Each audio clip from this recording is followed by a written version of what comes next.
3, 2. Oh my God. Yo, what's up? Hello, ladies and gentlemen. Welcome back to the program.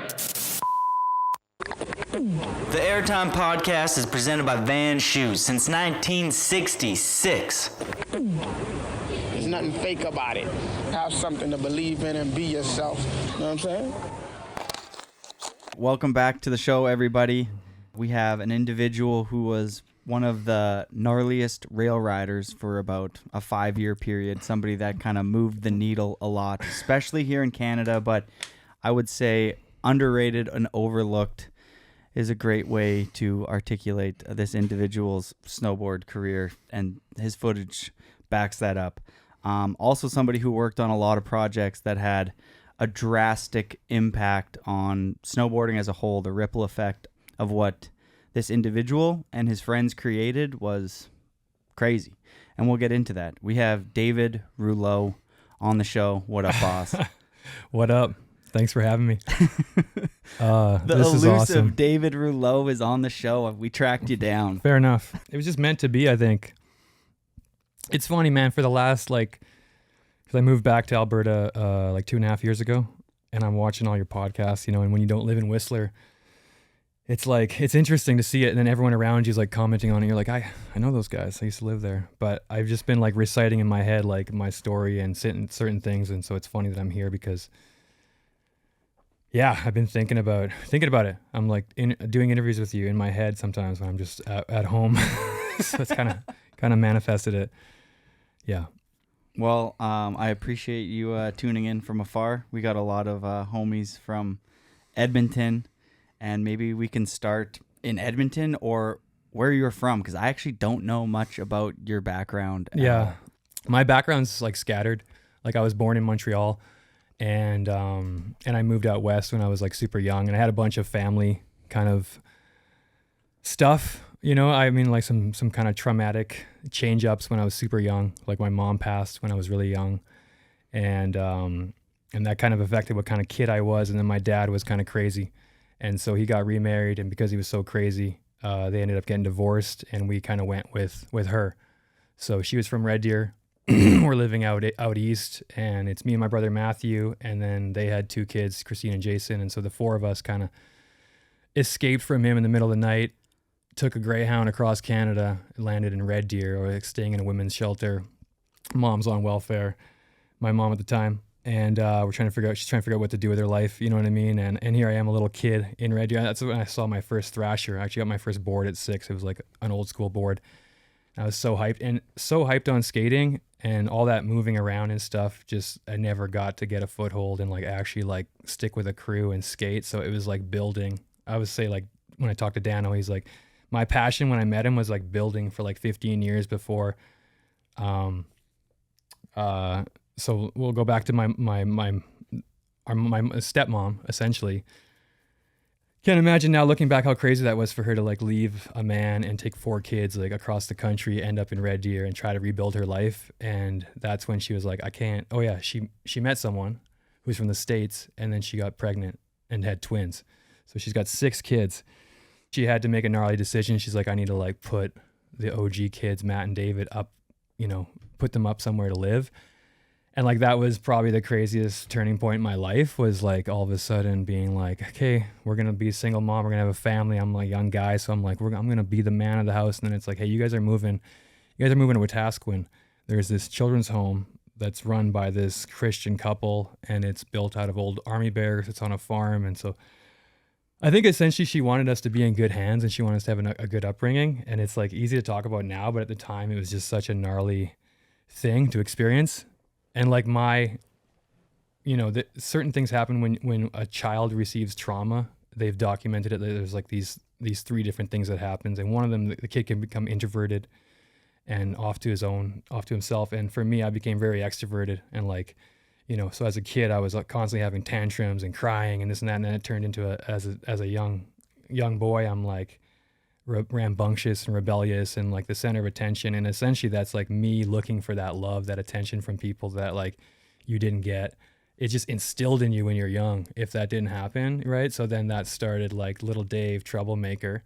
and that grows until I'm a teenager, and then I'm, you know, middle of my 20s, and I'm like, fuck these kids, and those dramas come out, you know, and that's like the bully, the poor me turning into the bully is like, it's all a product of like that childhood stuff that happened, right? And so that's kind of like how I ended up in Alberta. So I'm on a farm in Gwyn, which it turned into a blessing because Gwyn was actually like, even though when I moved there, it was like, it smelled like shit, you know, it was dry. Everyone was like this farm mentality. I'm coming from Ottawa as a kid, and I just saw a skate mag. I want to go to the city. And then I'm in the middle, like I got, you know, mud on my shoes and stuff. I'm in the middle of the country. I'm like, I don't want to be here, right? But it's like, you make the best of it and start, you know, getting acquainted with our new surroundings. And I met what would be my new parents, which were the house parents of that children's home. So luckily, just 3 kilometers away was a small ski hill called Gwyn Ski Hill, and it was run by a rope tow. And it was like only natural snow, like run by volunteers, like a bunch of farmers, and like that's where I first learned to snowboard. And it was the homie down the street because you know, just continuing that trend of like just being a kid that was getting in trouble and being rambunctious, and like I'm living at the children's home with Wade and Lorena. They're the house parents. They decide to adopt us, and they decide to leave that organization, so we go with them. So my brother Matthew and I have foster parents. We're gonna move. We moved to Lac La Biche, Alberta. There for a couple of years. See a snowboard somewhere. Never had like able to touch it. See a skateboard. Not really able to touch it. Want to do it. End up doing what is available: hockey and soccer. And I remember taking that old school board and like re-gripping it so many times, and like taking the trucks off and like trying to put like pit stick on it and like ride down the ditch, and being like at school like running and sliding on benches and being like, yo, I'm a boarder, trying to wear like the skate clothes. I'm a skater, like, oh, where's your board? Like, oh, I don't have one yet, you know. And it wasn't until like I, you know, some other stuff happened. I moved around. I lived with them for a bit. I ended up moving back with my original parent and just getting into some trouble. Moved back to Canada. The summer I'm 18. I moved back, and my foster mom, God bless her, she's like, you should check out this Army Reserves. So I go and do the Army Reserves for a summer, and I'm 18, and it just gave me some purpose, and, you know, it gave me some discipline. It turns out that's what I really needed. And it didn't really help. I mean, I go back to like, as soon as I got out of that, anyway, I don't know what I was trying to get at with that, but yeah. So when I'm 18, I do that. And after the Army, like you go for the summer, you go for basic training, and then, you're supposed to like serve in your unit like part-time. And I was like, started snowboarding that winter. And so I was like, fuck this. So yeah, I'm in grade 12. I'm back in Wetaskiwin, which is just beside Gwyn. And I meet these dudes. Like I meet these guys that skate, and they're like, do you skate? I'm like, yeah. Mentally, I do. Yeah. So I start skating kind of when I'm 18, 19, like full time. And I'd done like maybe like a couple months here, a couple months there, like back in the day. And I just get so into it. I'm like out of the Army, in school, thinking about my future and like, you know, dressing up nice and everything else. And I get right into skating so hard. And it just like, I'm just like a skate rat, you know? And then when the winter came, I'm like, well, what do you do now? And they're like, well, we snowboard. And so all the dudes, this was like 99. So like the mid 90s had already happened. And like, there was like that wave of people that had been snowboarding. So I just met all these guys that were like, you can use my old board. You can use my old board. So my first time snowboarding was behind a truck in a pasture in Gwyn with my buddy Brandon, just holding on. And then we went to the ski hill, and it's like you sit on your butt at the top of like this bump, and then everyone takes turns like going straight and hitting the jump. Like, you know about that, right? And that's it. That's where it started. I was 19, and that summer I worked at the golf course in Wetaskiwin, and I met these 2 chefs that had worked in Lake Louise. And they said, oh, if you do a good job, we'll get you a job in the kitchen. And I was like, I don't know what to do with my life. Maybe I'll be a chef, and maybe if you move to the mountains, you know, you can get free lodging and you can get a lift pass, and you just got to work. So that next winter I moved to Lake Louise, and I realized I didn't not know it, like coming from like a varied upbringing and not having maybe that structure where they're like, you have to do this, you have to go to school. I remember asking my foster parents, like, what should I do? And they're like, you can do whatever you want. Like very positively, they said that, right? So I realized you can be a ski bum. Like that was a thing you can do. And, you know, if you live in the mountains and you're dedicated to snowboarding, like it's like socially acceptable. Like the social standing is like, you can be high up there, you can be broke and do nothing else, but you just love the mountain and you're hardcore at it. And I remember like, that's what I'm going to do. I'm going to be a boarder. I wonder if like you said that like at one point you have to move to the middle of like the country and you get removed. You just saw a skateboard. You just got intrigued by that. And that gets kind of ripped away. Yeah. But like that blessing in disguise of moving to the country when you're going through these wild times as a kid, I feel like that's a really good environment. It was. If you and a lot of this stuff's coming out now, like scientifically, like what happens to a kid when they have trauma when they're young, and can we fix that? You know, and a lot of the things, some people say you can't, but a way you can fix it is change their environment. And when you're around nature, you know, you're around the essence of life, and you're kind of healing, and that stillness, you know, that's what I needed, and just the love. The good old fashioned Christian love of like those farm people out there, you know, it was just basic, right? It wasn't like the stillness, you know, in some of those old dudes that I met out there with giant hands, and like they're very just caring, you know, culture, and you got to work, teach you to work, and all that, and you know, you're totally right. That's what I needed, and that helped me. Who knows where I would have been? Like a lot of my brothers and sisters from that home, you know, they're in jail or they passed away or they. It really is about who's around you, you know what I mean? And so you could be a kid from a good family and that family is tuned out and you're out running around with these kids, and that's kind of who you're going to become. And like I was so straight edge till I was like 18, 19. Like I was like, nope, I like ate so well. They fed us so well. Like it was like structured. Like you like dinner was this time, breakfast was this time. You always got snack. You knew everything was there. And talking to some kids now who have gone through that, and you know, they label it ADHD or attachment or all this stuff, but it's like, if you don't have that structure behind you, that safety, like where's my meal coming from? When is it? You know what I mean? Like you're nervous, you're scared, you're anxious, and that builds these other problems. So looking back now, I'm like, yeah, it was the best thing ever for me. And I'm just blessed to have my mom, who's my mom now. And like, it went through this, you know, they were strict. So I was like, I pushed away from that. But when I finally gave in and realized everything they were doing was beneficial for me, it was awesome. Dude, you really have looked at it though. It seems like you're at a point in your life and you're mature enough now to digest all that and like look at your life. I look at a couple of my friends, not myself at all, but people that I know that have had to go through a lot as a younger person. And it's one of those things that nobody's story can be compared to somebody else's. Yeah. But one thing that I've always felt is unanimous about somebody growing past that trauma. There has to be a certain amount of time. And it seems like you at 18 there, you kind of mentioned then, you know, you get back maybe into being kind of rebellious, but then some time goes by and you realize that the old guy with the big hands always kind of had it going on. And time in nature is the other big aspect to that. I feel like anybody who's gone through any level of bullshit, as soon as you kind of go into nature, you're like, well, there's a lot of moving things in here, and I can't quite put my finger on it, but this is good for me. Listening to the water move, the wind, looking at the trees, like everything about it is like therapeutic. Okay, so that's a good thing to talk about, because for me, it came out of a necessity of wanting to grow and to progress. And everyone knows when you were younger, or like even now, there's that dude that like, he's a bit of an asshole, he's a bit of a bully or something, and he doesn't know about it. Like he's acting a certain way, you know, and my drama is like unfolded where like stuff would happen around me, you know what? And I would be like, I'm the cause of that. Like, and it would happen enough, you know, and there was this cycle of like being the underdog, kind of looking up, getting somewhere, and then everyone gives me attention, I'm cool, and then all of a sudden I start, you know, acting a fool, going back into these dramas. And like, as that happens a couple of times in my life, I just start looking at them like, why is this happening? Why am I like constantly starting over? Why? And I start reading about psychology and reading about spirituality. And like, you start to learn that like, okay, even though we're all different, like we all can be affected by like certain things a certain way, and you can read up on it. Like you can change the brain, you know, but it just takes practice and positivity and like, and I think for me, it was like, I had tried to, like, it's such a cliche, like I tried to move here and start over and move here and start over, move here and start over. It wasn't until I moved by myself and moved back home near my mom and stayed with myself, no outside stimulants, that I finally had to live with myself and had to be introspective and like look at myself, you know what I mean?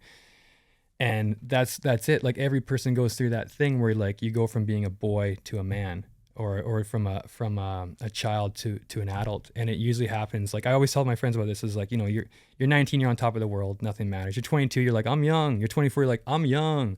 25, you're like, I'm still young. You're 26, you're like, I'm still there. 27 hits, you're like, shit, I'm closer to 30. Like, what is that? All these ideals I had about being young, like, are they like, and that's why the 27 club's there. It's like, you can either end it or you can like put away that stuff and move into adulthood, whatever that means for you, right? And for me, it means like, you know, realizing you're a part of your mom, you're a part of your dad, but you're not all them, you know, and why aren't you all them, right? So it's like, with not knowing who my mom was or my dad in a way, and I'm like, who am I, you know? And then you start to come up, I would just come up with these personas, and I'd be like, I'm that person. I would take from other people, build this idea of who I am. When I moved to Whistler and I started GNARCORE, it was like, I have just built a self that was from ideals that I borrowed from other people and things that I studied. So it was epic and it was awesome and it was me, but it eventually broke apart because it was like, I had no core. Ironically enough, there was real no and that came, I needed to go to fall off, to be like, I suck. What am I doing? Go away from snowboarding, try other stuff. Oh, put that away, grow up, get a real job. You know, I had to go and do that to realize that's not me. I am a snowboarder. I am a skater. And I have to do it and have faith. And that's why I was just talking to Nick Price. I just started making and selling skateboard boxes. That came from like, I was trying to work as a plumber and I got laid off. I said, I'm going to do as good as I can with this job. I'm going to try my best. And it's like, you know, the big man upstairs, he had a way of showing me like, this isn't where you're supposed to be. I got laid off. I'm like, what am I supposed to do? And the sign was like, skate, just skate. And I'm like, how, that seems like such a ridiculous answer, but let's just do it. I end up building a skate box. And because of that, I'm like, okay, building some skate boxes and selling them. So it's like, cool. There's a way you can be involved in doing what you love without actually maybe taking the path that other people have taken. And I think like you're a good example. Like you're got a radio show or, you know, a podcast, and it's like you do stuff in snowboarding. And yeah. How big of a role does your environment play in, like, do you get triggered if you're in, let's say, do you go back to your old ways if you are in toxic environments? Yeah. I think being in a good environment long enough can build like that integrity, and then maybe dipping into those toxic environments just a bit, as long as I'm going back to a home base, like it can, but moving for me, because I have that, it's almost like being an alcoholic. Like I have a history of losing myself and acting a certain way. So, if I'm in, like when I was living in Van, like it was great, but I mean, being at Plaza and being around like downtown, like it's not Vancouver's fault, but it just wasn't a positive. And I was friends with like 200 people that I had known for like 2 years. So if something goes wrong, if you're down, like there's like, that's why it's like when I did my research about my mental health, like I needed to be next to people. Like I need to be next to my mom, someone who's going to love me unconditionally. And like, there's no fear that if I don't show up for this person in the way that they want me to, that they're going to, you know, that's part of like having that trauma as a kid, is like, you think there's something wrong with you. And if you have to like act like people please or like act up, my thing was act up, put on a persona, be this guy. And if they find out I'm not, oh, I'm ruined, you know? And then once you realize that's what's going on, it kind of goes away in a sense. So I think hitting rock bottom or finding that point to rebuild yourself, building yourself up, and then having that confidence that you are that person. That's where confidence comes from. Like I would always hear like, how do you be confident? Like deep down, I'm like, I don't really know. Like there's always doubt, but if you know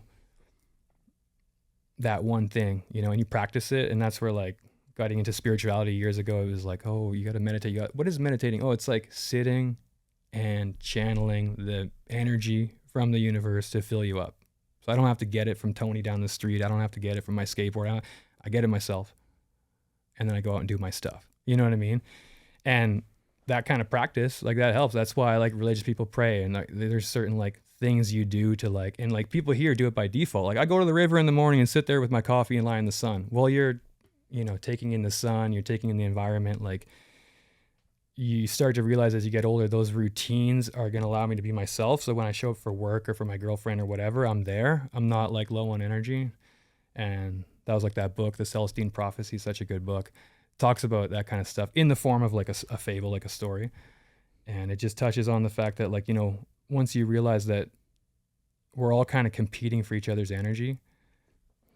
Oh, that person drains me, this and that, you know, it's like once you realize that, and then you can like watch that you know, and then you meet someone, he's walking up to you, you're like, oh, he's doing that thing, or he's trying to pull me into his thing again. You know, it's like, once you kind of identify that, you can like, it can kind of dissolve, you know, and that's really interesting. That's the kind of stuff like I've just been practicing lately, you know, is because it's too easy for me to slip in, and it does come with like ego and stuff. It does, like you try so hard to do something good and people like compliment you on it, and you're like, I'm the man, fucking get away from, you know, like Totally. right? It's like, why does that happen? How can I be? And you know, I would move to Whistler, you meet these like stars, and you're like, how is that guy so chill? I just complimented it, like, how is he not batting an eyelash? Like, okay, well, he's figured it out. He's okay with himself. A compliment isn't going to get him down, isn't going to get him up too high, and neither is a put down, you know. And that's the essence of confidence, right? Like, you're like grounded in that. So it's funny that I did GNARCORE and I was myself, but I wasn't grounded in it. I didn't know. I had to go away from it and kind of come back. I had like, I don't know how many times I like been like, I can't snowboard, I'm gonna put this thing away, like I'm not good enough. And then you're like, turn around, you're like, fuck, like why am I not snowboarding right now? As if I'm not. So like the last time I started snowboarding again, I'm like, I will never again not be a snowboarder, you know, whatever it is. Like in snowboarding, like we tend to like look at skating or surfing, like that's fucking way better, fuck it, like it is what it is. Like, and like I hang out in skate circles a lot, so it's like, you know, there's different, you go to Ontario, I remember those guys were clowning it. I'm like, you don't even know. You haven't even fucking been in the mountains. You don't even know what it's like to ride the chairlift with your homies and like this and that. And then now those guys all snowboard and sell snowboards. So it's like, own it, love it. You know what I'm talking about. Dude, I love where you've been dragging this shit, dude. This is good. But I like what you said about like people mentally draining you too. Like that was well said. I feel like that all the time. There's just certain people that you said you're competing for other people's energies. It's like, you know, when you bump into somebody and you're like, oh, this is just exhausting. It's almost like a magnet is pushing you away from each other. Yeah. And when you want to hang out with that person, it still doesn't fit. Yeah. Because the magnet's in the wrong position. Yeah. But then you bump into that person later in life and you've both grown. And the next time you see them, it just clicks and you're like, damn, like at that exact moment, our two mental, wherever we were at, we just weren't jiving. Yeah. And it's exhausting to push towards something that's just not meant to click. It's so true. And it like if someone's grounded and rooted in who they are, then they can kind of like dissolve that. They see that person come in, like they see what they're doing. It's not going to affect how my day goes. And I'm not going to look down on them like that's a bad person. That's what happens. That's a toxic person. No, they're just identifying with their dramas. They don't know it. And that's how they know how to get their energy, right? You must be hanging around that skate community so much, snowboard community. There's so many individuals that are drawn into that community because of a traumatic upbringing or something traumatic in their life, that you must be able to see so many people that are a version of yourself so many years ago, and you can see them doing the wrong things, and you're like, hey, I'm going to try and give you some advice here because I've been in your fucking shoes. That's it. And that's my demographic has always been like, it's like this, you know, 16 to 19-year-old dude that has some talent and maybe like has a rough upbringing. And like, I'm like, dude, I know where you're at. Like, this is what you need to do. Like, just skate, focus, get this stuff out of your head, you know, get in a good environment. Like, that's the number one thing for sure. Get in a good environment, get around good people, get healthy, get your sleep right, get your food right. And, you know, and follow your dreams. Fucking nice, Dave. But I was on that point. I wanted to bring up like a person, like, you know, I've always been fortunate. I think that, you know, and I say God because it's like the universe, whatever. I believe in a creator. I believe in if you're open to it, you know, you will get what you need, get that energy, get those signs. And like he's always put people in my path, like Blue Montgomery. Like Blue is someone that when I met him, I was like, how can he be so neutral with his energy and still so loving, and like how can he have so many people come into his sphere and just be able to like he was like, I remember meeting him, I was like talking his head off, and he was just like he's like kind of shook, and he was just so still, you know, and so chill that like I remember that being so healthy for me. And I was like, this guy's a G. But then I learned, you know, where his upbringing, where he came from, the Midwest and all that, like it seemed like it was conducive to like this. So yeah, I'm lucky, like people like that, like I've constantly looked back at the way he behaves, and like, you know, it affects people, right? Like, shout out Blue Montgomery. Yeah, shout out to Blue for sure. I mean, I feel like there's a lot of people from your generation when he started that company Capita that were drawn into that for lots of different reasons. You know? Super interesting. Yeah. Super interesting time. I'm in Whistler and I see like these little pictures up in the tree. It's like a little painting. It's like a little piece of wood. Someone's painted something on it. And it was like TJ Schneider and Jason Brown. They were like putting up pictures. And I was like, that's so cool. They're so artsy. Like I seen Jason Brown like on the Burton 7, you know, like in the MacDoc videos. And it was like the word that like this new company was coming out. And that's the thing is like I started snowboarding at 19. So then I got sponsored at 24. I moved to Whistler. By the time I'm 24, I'm like, I didn't have the skills, but I like was observant. I was like, hey, if I get photos, I can get sponsored. So like, here's like a curved rainbow rail made out of a piece of wood. I just got to make it to the top and come back down. And like, these guys are way better than me, but like, I got this charge. I'm going to go and get that. And so getting those photos and like being charismatic and like, I remember my friend Martin Normandin and even Dennis Bannock, they were like, dude, you can do something with snowboarding. You don't need to be the best. You know, you can do something like, and it was a time where people would say, yo, it's just about marketing, you know, it's just, and I remember like just thinking, I'm like, all right, cool.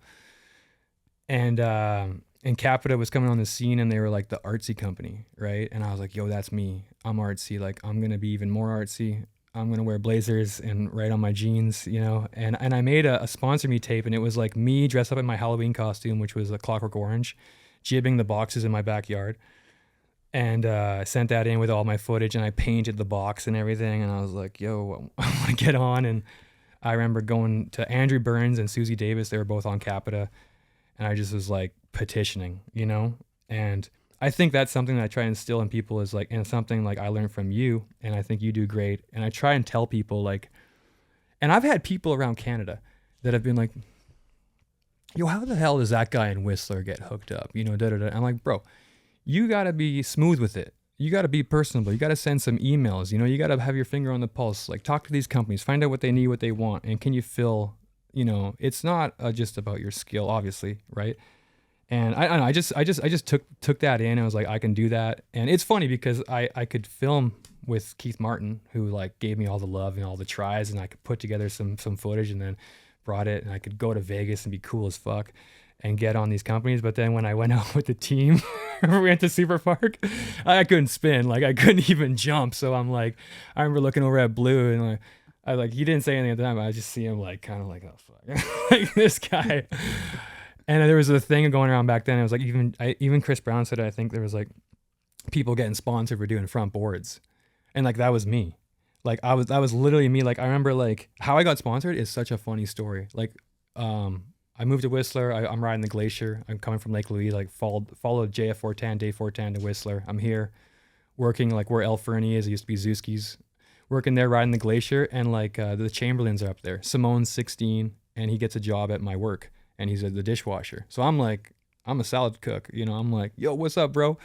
And I'm hooking up Matt Chamberlain with food out the back, chicken fingers. Yeah, I got you. I was always my commodity was like, I got you. Come to the back door. I'm gonna give you some food. And they gave me a Nomis T-shirt. It was black with the white logo.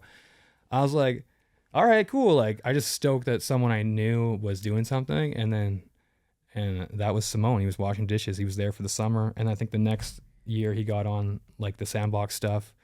And I was like, damn, those guys that I met are like pretty good. Like seeing where they went.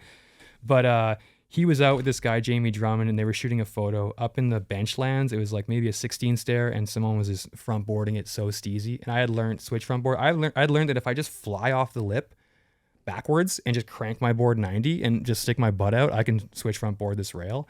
And I was like, oh, these guys thought this was cool. So like I switched front board the rail, got a photo, sent that photo to my buddy Benny, and his brother Brady was a rep.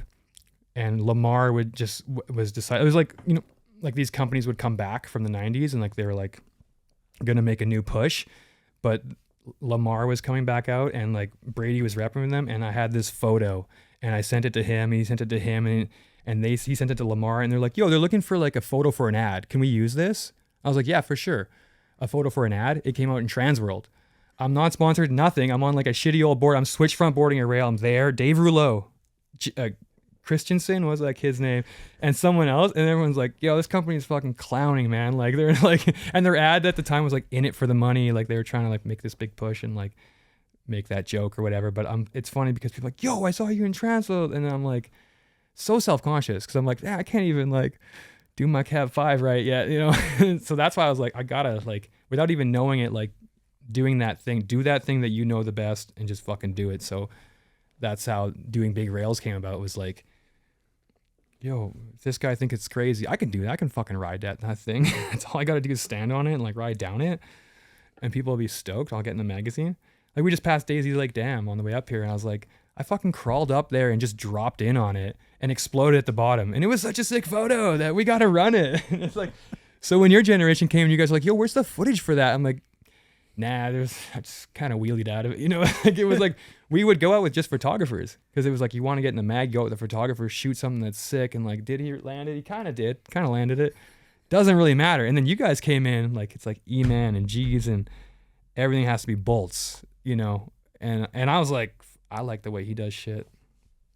So anyway, got off track there. No, dude, it is very funny, and I think we're skipping a little bit ahead here.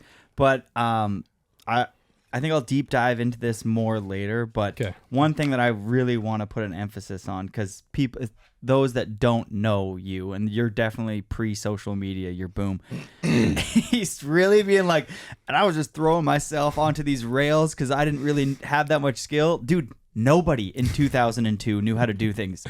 No, it wasn't a you thing. Mm-hmm. Like your footage back then, there's some video parts that you filmed that till this day, those clips are like timeless. Like Fakey 5.0 front 180 on fucking whatever that rail's called. Like that was. Thank you. Bro, thank you. Best trick I've ever done. Dude, that is a hammer. And stoked on that. That's when I figured out, like, I usually watch videos and I'm going to do his trick. That was when I figured out I could fakey ollie like a motherfucker. And I figured out if you fakey ollie and then lean back and went to Delbrook, like, lucked out. Dude, that was like some Justin Hebel shit. Like, at that time, nobody was doing clips like that. Like, and the fakey was like, a lot of people when they do gnarly or fakey, especially in snowboarding, and E-Man got me onto this, is like they're not actually doing it fakey or nollie. It's a 2-foot ollie and they kind of leave off their nose, but the snap isn't there. Yeah. That is a fakey tail press. It's easy to go switch, try to do fakey ollie and do a 2-footed jump. And we would talk about that with Mikey HK, who's also around. I don't know if you remember that name. Oh, very well. Like Still friends with Mikey. That summer at the Glacier, it was like Robin Taylor was up there too. A bunch. And he was just learning to snowboard. Yeah. And I was like, you know, seeing those people at Public Park and seeing the gods at COC, like, and that's when I would see like John Roth and like all these dudes, like TJ Schneider's up there. He's got like, that's when he did that 450. Like I didn't see it, but like you see painted jacket, the bondage belt, like, holy shit, these guys are so cool. Straight up, dude. I went to camp when I was a kid, dude, and I was like, I was blown away. Mm-hmm. You know what I mean? You see, I think Wes Makepeace was up there. Dennis Bannock was up there. Simone Chamberlain. It was LNP and LeWiff's first summer. It's like those Glacier summer camps popped off. Was it Eddie Graham? Yeah, Eddie Graham's came in a little bit later. Okay. Because when I went really young at like 14. Okay. And then my first year working there, I was 17, and it was the 2 years before Eddie. Yeah. Which was kind of sick because before Eddie was like, it was a bit more of that like Forum 8 vibe up there, which is maybe kind of shitty to say, but like you would see like Mike Page up there and JP and dude, it's Duffy, sick. And you're like, and it was old guard. Like there was that guy, legend, Bruce. He ran originally. He ran the Diggers, and I remember they would say like the way he got people, like it was so old school. The way I got to be a coach at Camp of Champs was like going out drinking with like John Roth and like wearing my leather coat and like went up and like seen Bruce. And like he had seen, I had no snowmobile that year, so I was like hiking the Blackcomb backcountry every day. I just happened to see him in the lodge every morning. Like I'm there at 8 a.m. It's like, hello, hello, hello, hello. And at the end of the year, I'm out with John. John thinks I'm cool. And he's like, yo, like who are you going to hire this year for the Digger? And he's like, you. I'm like, sick, I'm in. And I swear, like, dude, some of the checks, I swear there was like, I don't know, like $2,400 every 2 weeks or something. I don't know. I forget what it was, but it was like a lot. I was like, wow. And then the lunches, you were a lunch kid, weren't you? Yeah, dude, the lunches were unreal. Yeah, totally. But it was like such a gate-kept thing up there. And it kind of should be. You have to have an in to get into the. That is maybe a little bit of a lost art form that I feel like there's definitely it's a double-edged sword because there's pros and cons to it. no doubt. But there's something to be said about when you show up enough to a certain spot or whatever, you get your tap, you get in. That's true. You know what I mean? And it feels good for someone like Dennis Bannock or John Roth or Wes Makepeace to give David Rouleau, hey, Dave's in, and that feels good. And now kids Nothing just better. think they're in because their social media following just went up 5,000 because it went viral. Little do they know, a bunch of people who don't even snowboard just started following them and don't even care about snowboarding. You got to be chill. That's what I realized. Like, if you can be cool, if you can just get along with everyone, be dope to be around, you're gonna get more opportunities than if you're fucking out there grinding, hating life, and getting all the tricks. Keener, the ultra keeners, like when I was the most keen, 17 years old, it paid off a little bit, but there was also a counter to that where I feel like every time I take a bunch of steps forward, my keenness would also knock me down a bit. Interesting, right? Because I'm trying though. You think it's right? Yeah. But it's just people can read into it that it's too much. So when did you realize that? When did you go from being like, I gotta be on it, to like, dude, I gotta just chill?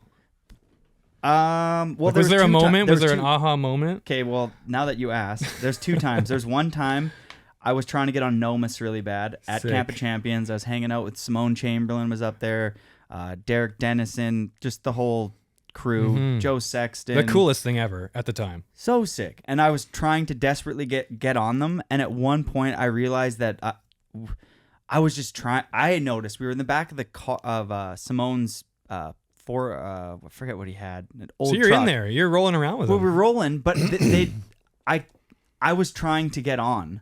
Yeah. But I wasn't on, but I was like You're probably chilling. forcing my way to like hang out with them. You know what I mean? Because I'm like 17 and I'm just like, no, wait, where are you guys going for lunch? You guys are down too? I'll go for lunch with you. You know what I mean? And Simone's like the nicest guy on planet Earth. So he's not probably gonna like, say no. yeah, sure, totally, jump. And it's chill. like, it felt natural, but I could, at one point I sensed my keenness and I was like, and I had people like Jeeves, who was super honest, who was the opposite. He was keen, but he also did it. He had the like, I don't give a fuck attitude.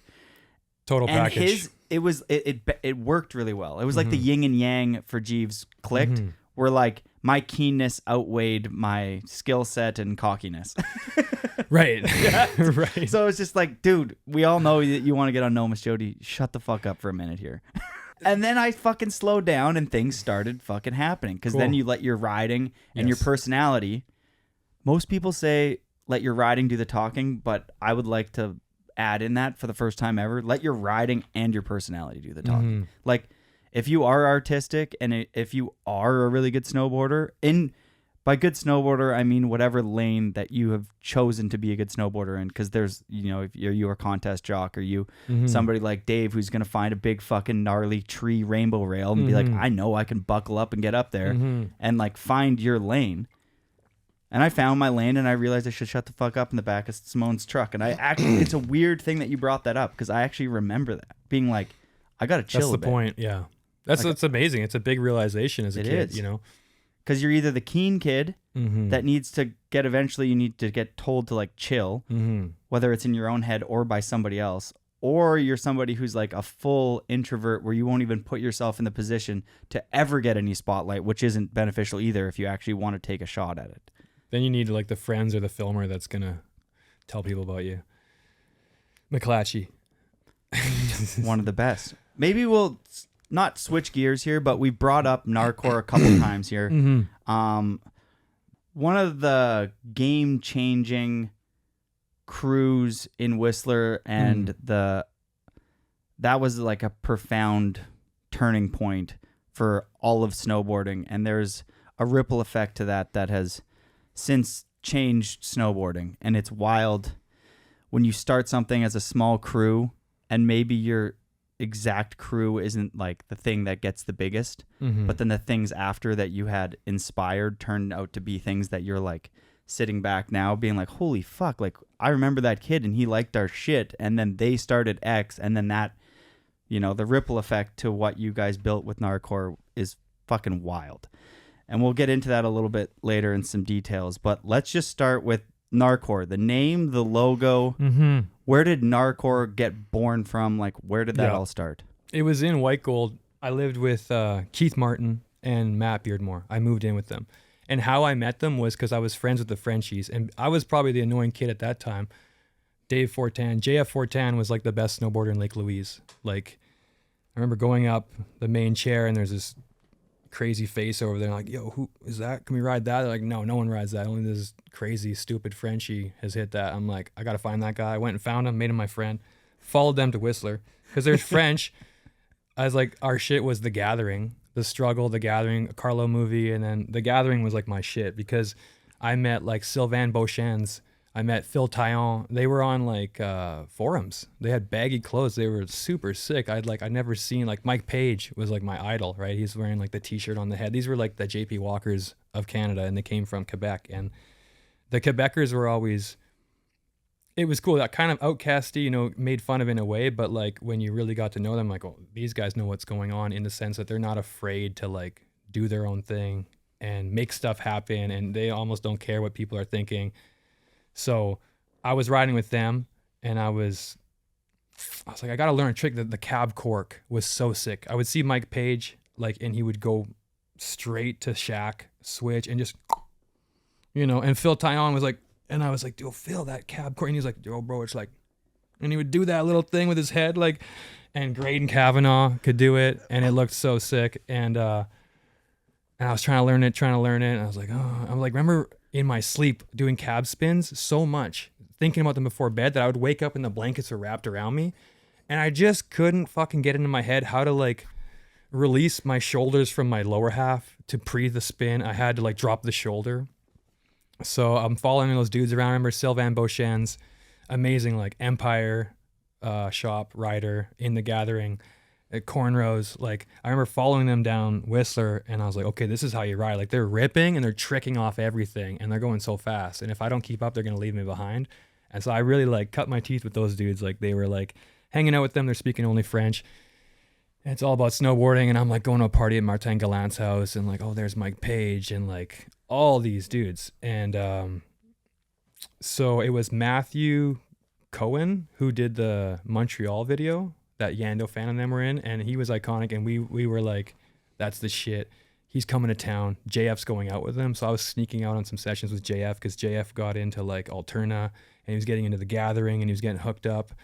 And I was like, holy shit, this is my homie. I'm going to jump on them coattails. You know, Dave was there and Phil was there and they were killing it. They were super good. So we go up to build this jump and we find it's kind of a step down. Sylvain Boch was there and like, they're going. I was like, I tried the cab cork on a step down. I'm going to do it here. I go first tee, like switch, just full scrape, dump the shoulder and just hold on to an underflip. And like, I come around, I'm like, I almost landed it. I like see the landing, like a cab, like a back three. And Sylvain's like, fucking get your legs right. Like fucking stomp that shit, bro. Like, let's go. I'm like, shunk. I get the underflip. I come out. I'm like landing. Gah! Land it right away. So stoked. Keith Martin's there. He films it. We go down to Moguls. I'm like, yo, I see Jeff Keenan. I'd met him because I'm like, there's another Hesh dude. What up, bro? I was like, yo, Jeff, check out this clip. And it's like, I show him, he's like, yo, that's sick, man. You should put that in our video, Skids. So I was like, I got that clip in Skids. And then I started that relationship with Keith Martin. Keith Martin's a filmer. You know, in reality, he's a shredder, but he just had a camera. And his best friend was Beardmore. So Beardmore's just roping him into film all the time, building his career. And Keith is... bro, just an absolute gem, you know, and if it wasn't for him, I wouldn't have gotten, he started it, right? So talk with him. They're looking for a roommate. Oh no, we rented the unit above where they were living. It was Keith and Matt and Matt's girlfriend, and we rented it above them. And I moved in there with Moss Patterson, a skier, a sick dude, and this girl, Heather Roberts, who's also a skier, and my girlfriend at the time. And we started hanging out with Matt and Keith, and they're fucking gnarly and they're opinionated and they know, like they're like, yo, this shit sucks and this shit's cool. I'm like, oh man, right on. And I'm trying to get out there and trying to film some stuff. It's not good enough. It's all about like, yo man, it's got to be sick to be in the video. It's got to be A, and that's some B shit. So I start meeting all these shredders and they're good, but they're not in any videos either, you know. And then that dude Jamie Drummond, who when I moved to Whistler, I met, he's like, I'm Jamie Drummond, I'm a skate photographer. I'm like, holy shit, a skate photographer? Wow, cool. And we go out with him, we get some photos, and then he's going to make a video. He's going to make a Friends video. It was called High Five. And so I had a couple clips, Eric Green had a couple of clips, Keith Martin, like JF, Matt Beardmore, all these C and B clips and RA clips, and he made a video and he had a premiere at his house, and it was dope. I made a video for it. I made a poster for it.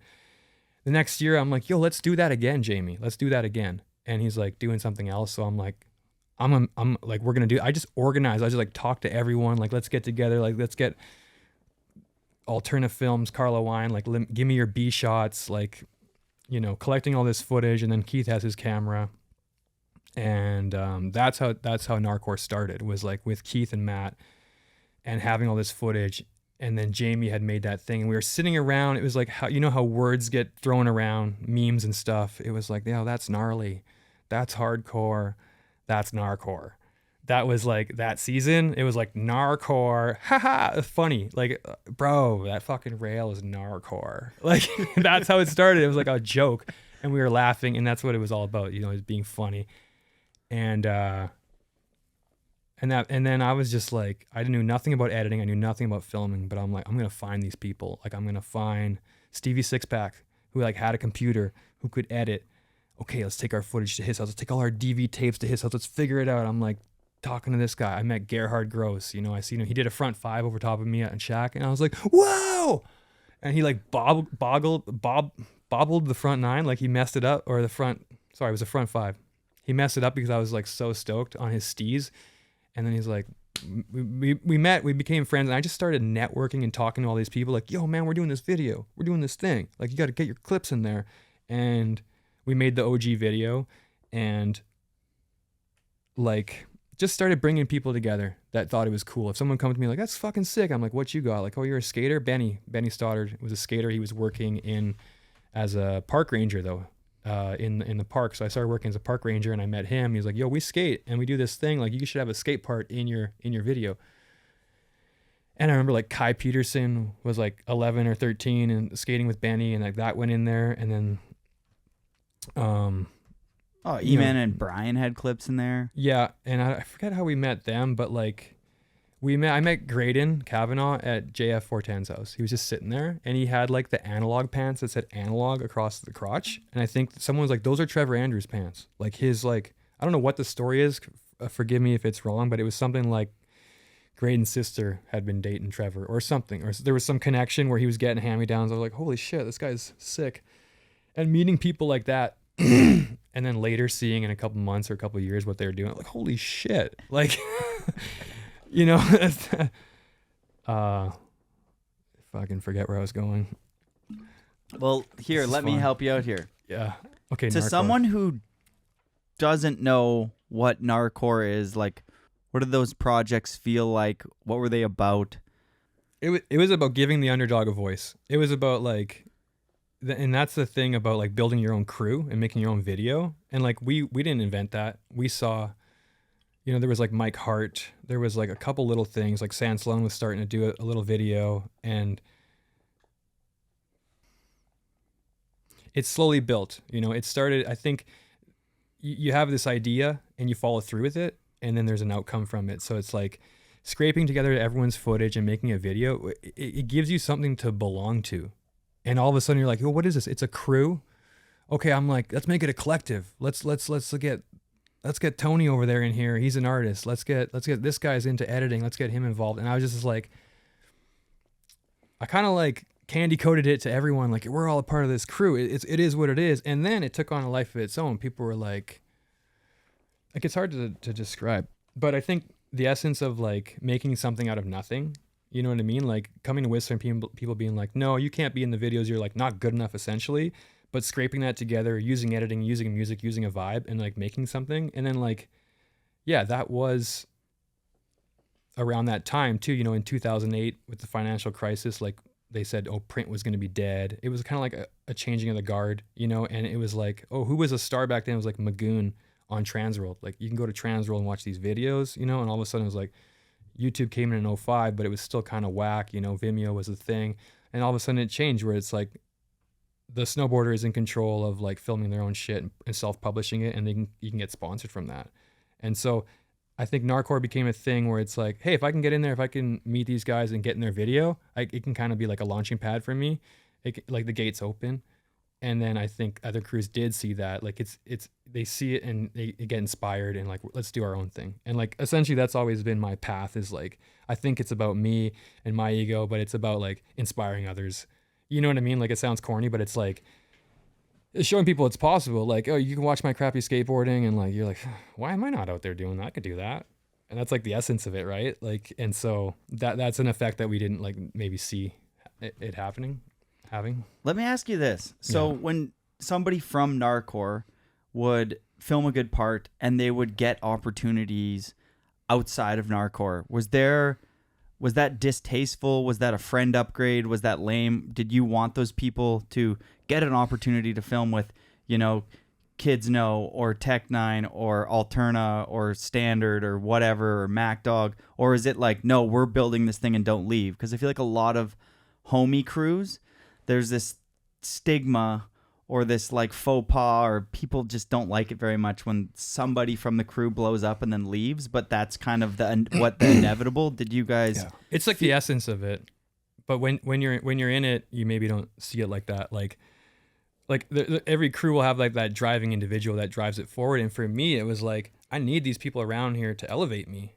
So in a sense, it was like kind of survival. Like if I bring like, some Brian footage, and eventually like getting older and meeting younger guys, I'm like, you guys need to like come on board my shit. It's kind of the way it goes in snowboarding and skateboarding, right? Like the old guard will bring the new kid on because they're going to bring new ideas and new style and new talent. So yeah, like I think we made a homie video, and like the premiere was so fun and so awesome that everyone was like, let's do another one. And like you did another one, and like Benny was like, let's get some sponsor me money. And when we did Help Is On The Way, it was like, we reached out to sponsors. Benny was like our manager, so he like we filled roles for each other, right? And I was like in charge of like doing the skits and making the some sets and stuff. And yeah, there was the hope that like, Beardmore, why don't you take all your footage and put it in GNARCORE, and we can make it like this big thing. Like we can like go pro with it, you know what I mean? But it was, everyone's on their own path, right? So it's like, in a sense, like the right thing to do is like let them go, let them leave, and let them do their thing, and we can still claim them as our own, and it'll like bring us up more. I was the one that was mostly like, yo, this is a thing. And in reality, it was just like, I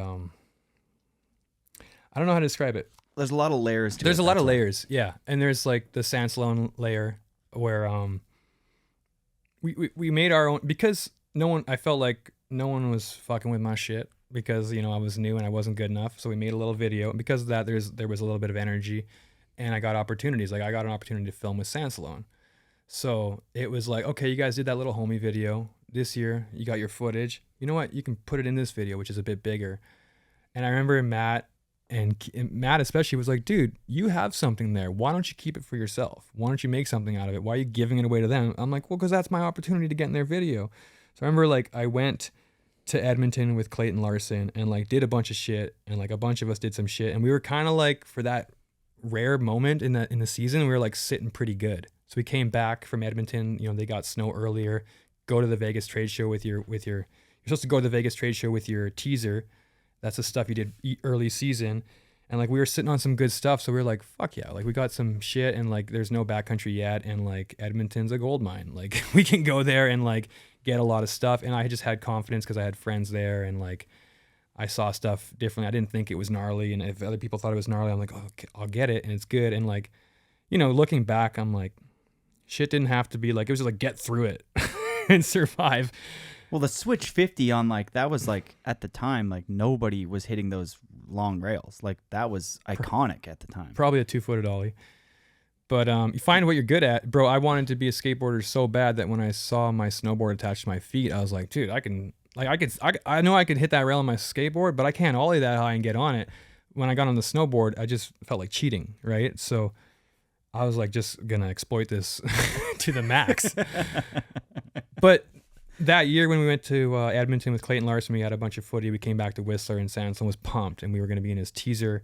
And then Matt was like, well, you guys should keep that shit for yourself. And I remember being like so torn between my friends and then like these other guys over here. And I knocked on Sanson's door, and I was like, man, what should I do? He's like, you got to follow your heart, Dave. I was like, okay, I'm going to take this footage and make a movie. And then I just felt like everything was different after that. with Sansloan and me, and there was kind of a bit of a rivalry, and it was like, fuck those guys, and that's what fed us. Like Matt came from that kind of fuel, like kind of like fuck those guys, and that fuel that works for a while, right? And it works until it doesn't work. I jumped on a quick phone call with Dano, and who I had on the podcast, Dano Pendergrass. Please, if you're listening, listen to that episode. Shout out, Dano. So good. Legendary photographer. Anyways, Dano was your neighbor. And so we were talking about, I was like, what was like young Dave like? He's like, well, I can't remember everything, but one thing I really remember is that he was the definition of somebody who was always creating. He's like, every time I'd bump into him, there'd be a new set, a new idea. He'd have something spinning in his head. Where did those ideas come from? It's a good question. I've always been creative. Like when I was young, I was like told that my mother was an artist. So I was like, caregivers always put art supplies in my hands, and loved sports, loved being active, loved being crazy, gnarly, dangerous. So finding action sports like snowboarding and skateboarding and realizing you could be artistic and creative. And again, being in that environment, after that house with Matt, we moved into this other house that was a barn shaped, and we moved with Lauren Graham. Lauren was making the whiskey documentary. We knew Lauren from Lake Louise. She was this awesome chick that worked at the front desk, and we ended up being friends with her and her boyfriend, and they moved to Whistler, and we moved to Whistler, and she's working for Treetop. She went to film school. She's making these horror movies, and all of a sudden she starts working with Johnson on the whiskey documentary. So then she starts dating Kearns, and I'm like, JP Walker's at our house. Yo, they know this Dano guy. So I'm just like quickly from moving around a lot as a kid, like you talk about being eager and figuring it out. Like I would read people and figure it out. Okay, this is how I have to act. This is what I need to do. And I would listen to certain people like Scarth and Dano and I realized, let me find some crazy rail and let me get Dano out there because I got access to him, and he thinks we're cool, and being in that house, Lauren was creating, and Keith lived there, and we would move people in there that were filmers and give them free rent, like Taylor from Art Barn Films, and it just became a hub to get creative. And it's like living in a studio, like the downstairs was raw, so we like emptied the downstairs, and like I got like a photo backdrop and like invited Crispin over to like shoot photos, and I was just like excited about making shit. And growing up like for 18 years and like not being around that, when I moved to Whistler, meeting all these like talented people, like you're a photographer, you're a painter, you're a boarder, you do this. Like I was like, I need these people around me for this energy. It's gonna like make me who I am. And like started realizing what's possible, just having these conversations with people and just being gullible enough to like believe all this shit's possible and like I'm gonna make it. So like we're gonna make the set for Help Is On The Way. Let me get a van, cut it in half, we ripped the side off a van and then built the inside of it so we could have a dolly track. Like just wanting to grow and progress and like do stuff in life and do fun shit.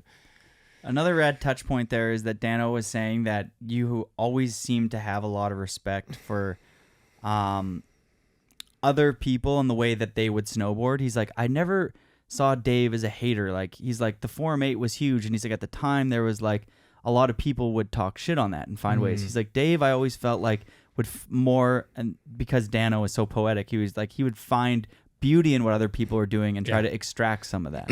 Yeah. Well, that's the essence of life, right? Is if you can fill yourself with love, which is like joy of like, you can look at something and be like, oh, that's dope. Or like, and I learned right away, like as you get older and something new comes in and you don't like it, observe it. Why?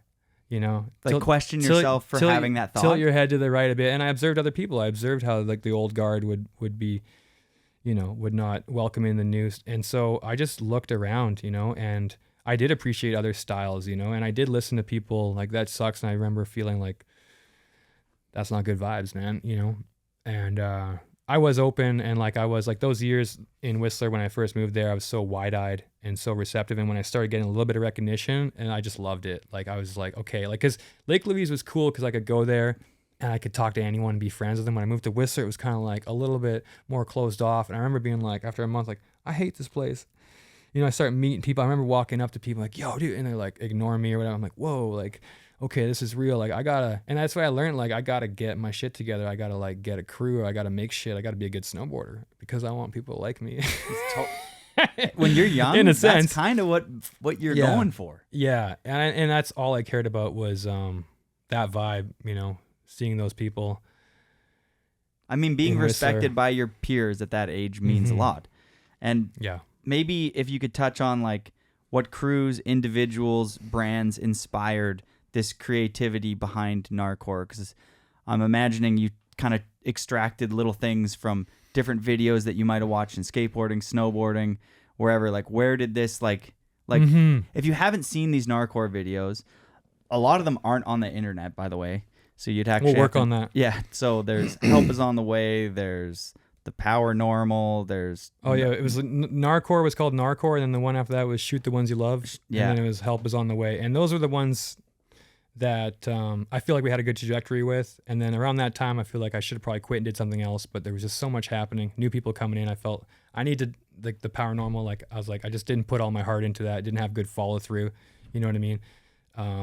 So that's kind of like I loved snowboarding so much. I loved GNARCORE so much, but I was at the same time struggling with a lot of things inside of me, right? And they were happening at the same time, you know, even partying, even relationships, even growing older, coming to a head with who am I and what I'm doing. And you know, a lot of the stuff in GNARCORE that I did was like a result of like the positive side of ADHD, or the positive side of like childhood trauma, where like, I'm just going to be so passionate at this. I'm just going to like hyper focus on something and like learn everything I can about it. And which there's a lot of science now, just because I'm into that, because I definitely have a form of ADHD. I think most people do, but like you need to put your attention towards something. They're like, the best thing that you can do for somebody with a fast moving brain is give them something to do. Like find something that you remotely like to do, whatever it is, and do it. Because you will, once you start to do it for you, like, okay, you're going to set up a backdrop so you can shoot some blood splatter of Petermore's head getting ran over by that car or whatever. You know, like, you're like, perfect. I am preoccupied with my thoughts for the next 2 days. I was just lucky to have like really cool people around me, and like by default created that environment at the art barn where it's like you'd come home and like sit at the dining room table and draw, or like sit there and like Lauren's painting on a hat. Like I got a lot of shit from Lauren Graham, a lot of inspiration, because she went to film school. We knew her in Lake Louise, and she had a camera, and she had made like a homie video in Lake Louise. And I was like, that is so fucking cool. And we moved to Wiss, and she became friends with my girlfriend, and then like we're living together. And she'd been to film school, and she did like the heavy hitting horror film festival, and she was doing that. And that's where I got the idea for the gnar, like the horror. Like I just loved the Misfits. I loved like the horror aesthetic. And I was like, skits were, I don't know if they were definitely a thing. I always just loved skits and snowboard movies, and like kind of low key wanted to be an actor and like wanted to make films and that. And Lauren was doing it. So I just stole from everyone. Like I just looked over my shoulder what she was doing and take that. And I remember at one point her being too, I don't know if she would remember this, but she was like, yo man, like you can like do your own stuff. But that's what I did. I was like a sponge. Like if I could meet someone who was cool like Dano, I would like take whatever I could from his persona, from his expertise, listening in, you know. And I learned quickly when I started studying, you know, film and being an artist, that like if you surround yourself with those types of people, if you create an environment for yourself, if you like put the right kind of music on, you know, like you're gonna get in the zone, in the flow state, and you're gonna be able to like create. And yeah, just it was fun. We had an office at the art barn, you know. We would sit in there, and like Lauren was that whiskey documentary just came out recently. Yeah, so I opened it's funny how shit goes, because she was working on it forever, and I don't know if it was too soon, but it hadn't come out. And I know that those guys, like I can't speak on their behalf, but I know, you know, Johnson and Kearns, maybe the stuff they did in those movies, like maybe, you know, they obviously moved past that. So who knows if looking back at it, if they wanted to see themselves in that light. I know for a while it didn't come out. Dude, 2 weeks ago I opened YouTube and I see the documentary. It's sitting there. It's like, holy cow. Like I got like a lump in my stomach, and like I played it and I watched it, and it was like, she's done all this work on it. It's amazing. Like it's got Bam Margera as a thumbnail. It was at like maybe 3,000 or 900 views. I go on there like a couple days later, it's at 95K. And I was just like, I remember just getting goosebumps. Like this worked for her. Like I hope you can come on this show and talk about it, because it's so cool. Such a rad That's chick. amazing. And she kind of seems like a pioneer. Like pioneer. you know, there wasn't at that time, because there was just primarily a lot of dudes doing fucking action she sports. was. And she was super into like White Rock skate shop board kennel. They had a dude, John West, who was like on Foundation. So he was like in videos in the States, and it was a film guy, and he would make all these horror films and stuff. And so I would get this stuff from her. Like I would look at her videos and like, you know, just kind of like learning from people around me, like what's cool. I mean, that's what you do from 13 to 21. You're just a sponge. Yeah. You've kind of mentioned a couple times throughout this show that you're not a good snowboarder, that you're not that good, you didn't know how to cab 5, whatever. I'm going to reiterate one more time for our audience that Dave has filmed some incredible video parts with both. A lot of people are going to know Dave for riding like gnarly psycho pieces of steel, but he's done some really sick clips in the backcountry as well. Let's go over some of Dave's favorite clips that you've ever filmed. Yeah. Front 3 tail. Dude, that clip is sick. Thanks, bro. And that was a cliff that Gerhard found. Gerhard, amazing human being. And he inspired me because he just cold called Crispin Cannon and was like, "Hi, I'm a young snowboarder and I'm looking to hit this hit. Will you come out and shoot me?" And yeah, that was like, who knows if it was past. I don't know where that zone is. It's definitely like up the S chute, past in there. Just, I was so stoked on creepers. I didn't have to go fast. I could just creep it. It was almost like a cat track, like jumping off a cat track and landing on the side. So I was looking for those like putt-putts, we called them. You just creep off the edge and just hang on the whole way. That was my thing. Pop, grab, hang on, look. That was great. I was wearing a scarf, which is also very memorable when you can like have some flair out there. I mean, the outfits, you know, they're attached to like great clips, right? They're huge. They're a big part of it. That's it. I mean, some cab 5s that I may or may not have ridden to the end. I don't know, man. I want to do more, to be honest. Well, okay, let's go into the steel world. You must have like a handful of clips that you've done in the streets that you're fairly proud of, or at least you should be, because some of these hell rides are just the fakey 5.0 switch tail, like stuff like that happened within a couple tries. The Meyer Learning Center at the U of A, it's the thick red tin ledge. It was like, I was like, okay, the wider the ledge, the easier it is. And like, like if find something you're good at, like I can 50-50 anything. And if the wider it is, the easier it is. And the higher it is, the more people will like this clip. So that became like the thing, right? And so I'm out with Keith and we're like in Edmonton and it's like, there's no light at the spot. I remember like we called the homie to come take photos and he was too tired and it was cold out. You know, that vibe. I'm like, bro, you're going to miss out.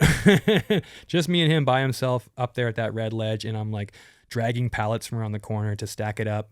And it's like, there's a landing and the ledge is here. So you have to stand on the landing and it's like, you know, whatever, a 5-story drop. And I'm just like, did the in run. Like, you know, when you break down the mechanics, like I just need to wait till my front foot leaves the lip, pop off my tail, ollie over a couple inches, land, and then stare at the end of the rail.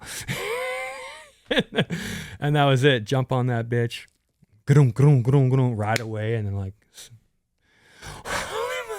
and you know, security was like doing laps. Like I remember we would like time security, like, yo, every 45 minutes, like we're gonna duck and hide. It was like, that's a shit like watching Cody 69's airtime. Like I get what he's saying with that, because it's like, that's the exciting, it made snowboarding exciting for me. It was like, if we got crime spots, we got to break in, we got to hide. And it's like, let's face it, like what gets people hyped? Like when you hit something that like is unhittable because of certain circumstances, like either in skating or snowboarding, you're like, yo, how the fuck did you hit that? How did you get that? Like I would have hit that, you know? So just looking for those kind of that, well, the drop in, that was what, a 4-story building? Yeah. 4 or 5? Yeah. And when you pop onto that, there's one point where your board starts to like sway off. Like, okay, it that starts one. To, like, okay, let's talk about that one. That's a great story. Clip? Okay, that's a different clip. The What's one the I was clip talking, that you were talking I was just talking about, it was like a kink ledge. The one that's brick. It is brick on the side. And it's like downtown. That's in Edmonton as well. That clip is gnarly. Was that? What the heck is it? Was that in the first GNARCORE then? It ended up being in Moment of Truth. What? This one's pretty memorable. Oh yeah. But we'll get back to that. I don't know where the clip is of it. I'll show you it later. But let's talk about the hotel in Edmonton. The hotel in Edmonton Because- to me is like possibly one of the gnarlier things that Great anyone's story. ever done. And these are spots like as a kid you ride in the parents' car and you like board out the window on certain things. This is one of those spots like everyone who drives by would be like, imagine if you dropped in on that. Bro, and even now I'm like, people are like, imagine if you dropped in. I'm like, I did. Like, it doesn't even sound doable. That's why I gotta find the footage. Like, so I was on that wave of like riding big ledges, dropping in. Drop-ins were cool. Shortly after, it was like, you gotta ride into that shit. But like, this was just like Bam Margera, like turn and drop, Jeeves knows. And bomb drops were huge still. Bomb drops. Bomb yeah. drops were in, dude. I was like, I can do that. I can jump off shit. And the higher it is, whatever. You just fall through the air and then worry about the landing when you get there, right? Dude, this spot was like, it was so sick because we were on a trip with Molly. Molly Milligan was from Yellowknife, and we were boarding with her, and she was like hooked up this thing with her school in Yellowknife. We're gonna go there and do a demo for them in a gravel pit, visit Yellowknife. So before that, let's go to Edmonton and let's board the streets a bit. So it was like John Scarth was shooting photos, and Eric Green was there, and Gerhard, and maybe like Bryant Bell, like who had came along. Like Carlo sent him with a film camera to shoot. And I don't know what we did in Edmonton, but it was like time to go to the airport or something. And it was just like one of those magical moments where I was like, yo, pull up to the hotel. And no, I went the night before and built the spot because it's Edmonton. The snow doesn't stick. You have to go build it the night before. So it's like this huge 5-story drop, and I'm building like this tiny transition on the bottom. Like, yeah, I'm going to land that and ride. Okay. And it's like 30 feet to like a curb or something. But it's like, we just got to get the photo. So I get whoever's driving to pull up to the valet, and like living in Whistler, it's always like, yo, walk into the hotel like you own the place, right? So like, boom, pull in. I'm already fully dressed. I got my board. Eric comes with me. I'm like, let's walk in like we own the place. So like, we're like, yeah, we're staying at this hotel. That's what we're telling ourselves in our head. So that as we walk by the concierge, they can feel that energy. I just head right to where I think that ledge is, to the right. I head to the staircase, start walking as high as I can. Let's just go high as we can. Get to the top. There's a door leading to the roof. It's propped open with a beer bottle. Like, what are the chances? I didn't think that this door would be locked. There would be no access. So we open the door, and there we are. We're at the top of it. Fucking right. This is going down. Eric's there with me. He's going to help me drop in. I get to the edge and look down at it. It's beveled. The whole thing, I didn't even notice it. The whole thing is canted to the side, to the death side. And it's like, I can't back out now. I'm already up here. I had a moment where it's just like sometimes it would be like, let's just drop in and like figure it out when we get there, So Eric holds my hand. I get up there and I'm like just fucking shaking and like, all right. It looks smaller from the top, right? I'm going to jump down this bitch and I'm just going to lean I have this crazy idea. I'm just going to lean my ankles in. So I stand at the top, and you're like, when you drop in on a tin ledge and you just teeter your nose and you drop in, like it doesn't always hit, it might hit just to the side a bit or just to the side. And like, all right, I'm going to go. We're ready. I drop in. Right when I drop in, the whole board shifts to the death side. And you can see it in the photo. It's like it shifted right over. I literally like threw my boots and my board, like monkey toed my feet, like, and I twisted my arm like this. I was like, I slid half the thing like that. Like you look at the photo, I'm like, I land, I ride super fast in a skid towards the curb and just blow up. So that was it. I just dropped in, skidded across the parking lot and died.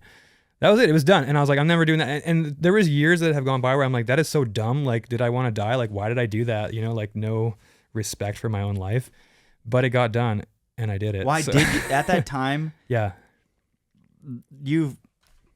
At that time, there's probably more than just one. There's probably, I would say 4 to 5 spots that you hit that are just absolutely nuts. Hell rides. And like, what was the like motivation behind doing that? Like, why would you get so gnarly? What went through your head? It was a mix of like, I could do it. I could always stand on really high things. I can't go into small boxes, and I can't go into the ocean. I can't go in the ground. That scares me. But I could always go to high things. So there's that. And there was like the whole, like, you don't get famous doing pussy shit. Like, I was just like, I got to get known. I was just so like, and a part of that was like from my upbringing of like, that childhood trauma, like that was coming out in like, just like, I need it. I need to be loved by all.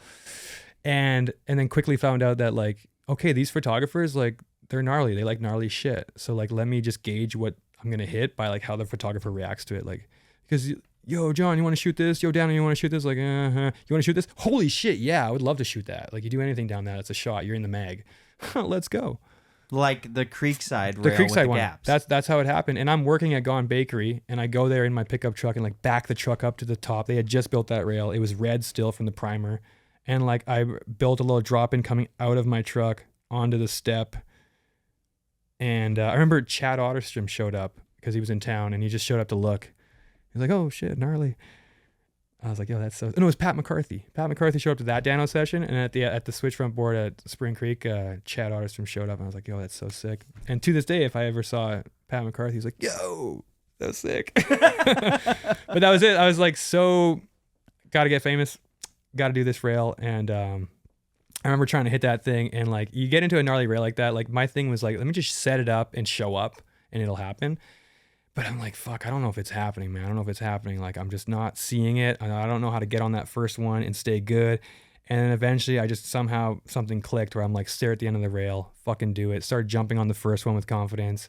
I remember the stairs were heated.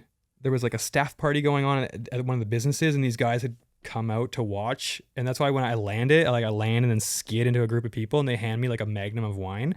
Like, we weren't partying like that. Like, that was just some people that were there watching us. I was like, to take a sip. Sick. Sandslung was there. Had the lights out, the halogen lights.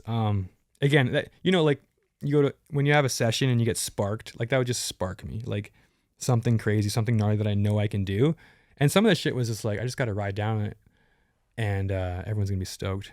Dano had a quote on that. He goes, he brings me to that rail because Dano shot that. Mm-hmm. And he goes, how is this even possible? I was like, didn't you shoot that photo of him in Creekside? He's like, yeah. And he's like, and the first thing that came to my head when he shows me this like triple kink with gaps in between it, huge gaps, and people weren't really,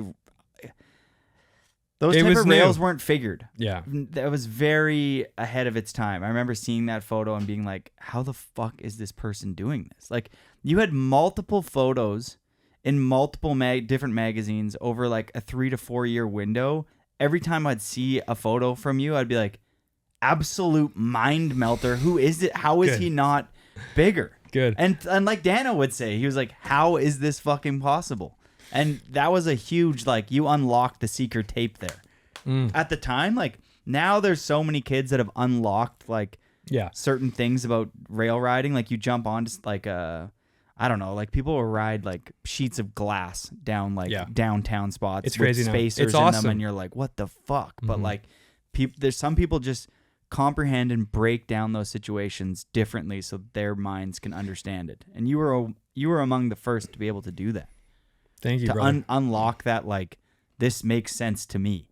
And like, for sure, there's a bunch of other riders that like started that, like, they'll find something that's nubbed and be like, you can 50-50 this. But it was until somebody jumped onto a crazy nubbed rail that you're like, you can't ride that.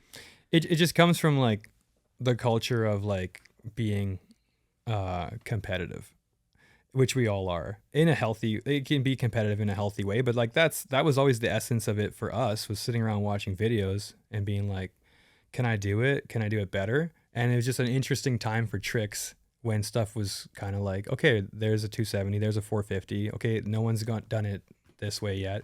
Okay, no one's done like 3 rails with a gap in it. Okay, cool. And I remember like feeding off that, like what no one's done yet. And it was cool, man. It was cool to see like, okay, if I just do it, some kid's going to come behind me and like do a trick down it. Like if I just 50 it, like Jeeves will come in a couple of years and front board it. And I didn't think that at the time, but like that's what happens, right? Like it's like you show someone it's possible.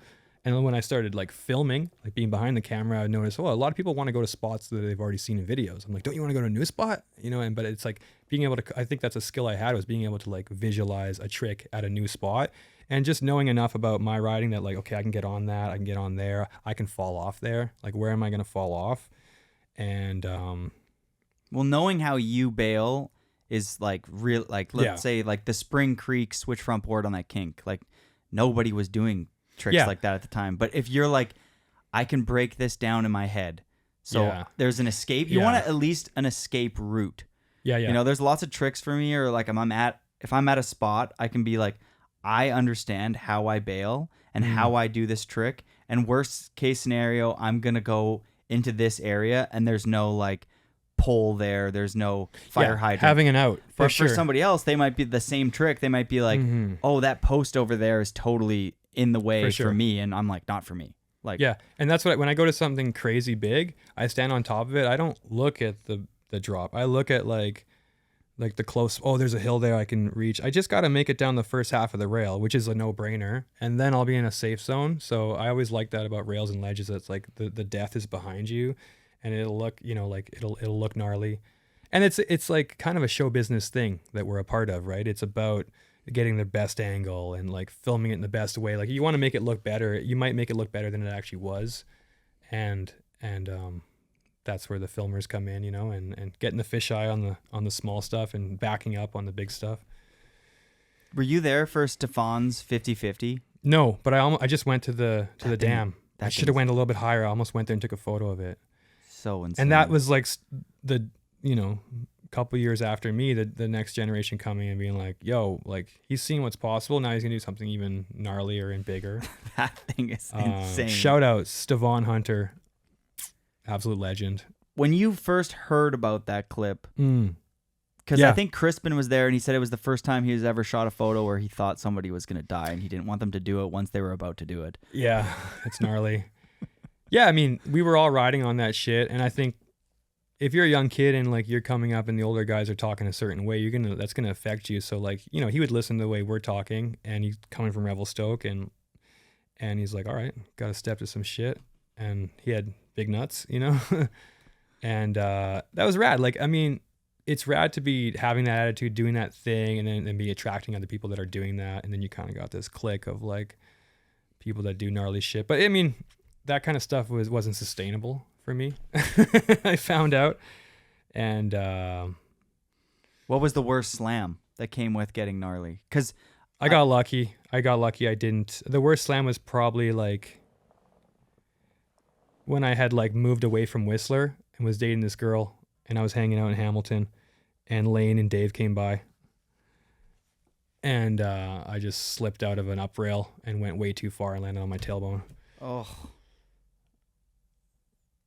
And I remember thinking, damn, when Lane came out, I was like, shit, he's gnarlier than me. And I'm like, I'm going to kill myself trying to keep up. So I didn't, at the time, I didn't have the foresight to be like, okay, you can diversify, you can, John Martin will hate me for saying this, but you can be creative, Hey, and for that injury, for that backdrop, you can grab one of those Scandinavian bath passes. Big shout outs to the Scandinaves. Are you serious? Oh, yeah, 100%. This thing? Yeah, right there, dog. Like, I love the spa. Yeah, go to the spa, take a day for yourself. Venture in wellness. I love it. Thank you. Yeah, no worries. Hopefully you can stretch out that tailbone and, ship shape. Yeah.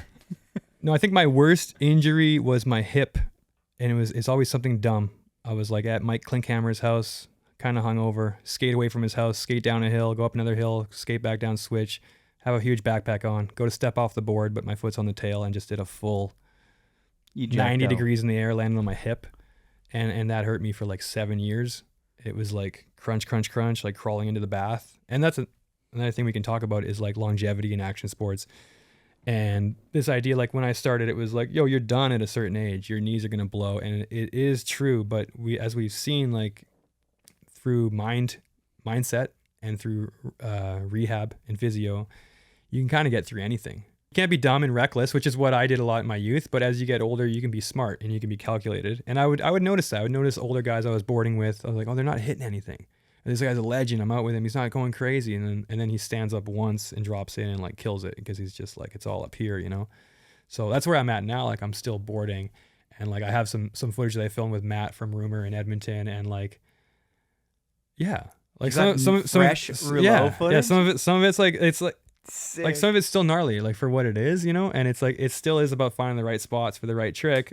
My God, how old are you? 44. 44, Yeah. Still out there grinding on the steel. Yes, Damn. sir. I was when I did my bomb hole. Jeremy Jones was across from me, and I haven't really. Yeah, so cool. I said something about me being loyal to the steel, but I also just said that I like powder more, and he's like, You ain't loyal to the steel. Rouleau. Jeremy Jones, if you listen to this, loyal to the steel. 44 and out filming clips. That's so sick. And it sounds like you got a couple clips that you're juiced on. The smile that followed afterwards was genuine. That was like I got a clip I like. That feels good. It does, man. When you get a clip that you actually fuck with, that you're like, this represents what I want to look on my snowboard. They don't happen all the time. So it's special when you get one. You're like, all of the things I've ever been inspired by come through in this clip. And that is special because I think I have 10 of those and I've been filming for 20 years. Well, it's tough. We look at what other people are doing. You want to like for years I did that, looking at the videos and looking what they're doing, and I want to do those same things, and like I can't. You can never do something exactly like someone else. So finding your own lane and your own thing, whether it's like my thing was always like spots. Like I'm gonna go out at night, scour the streets. I'm gonna find the sickest spot, not tell anyone, get the clip on it.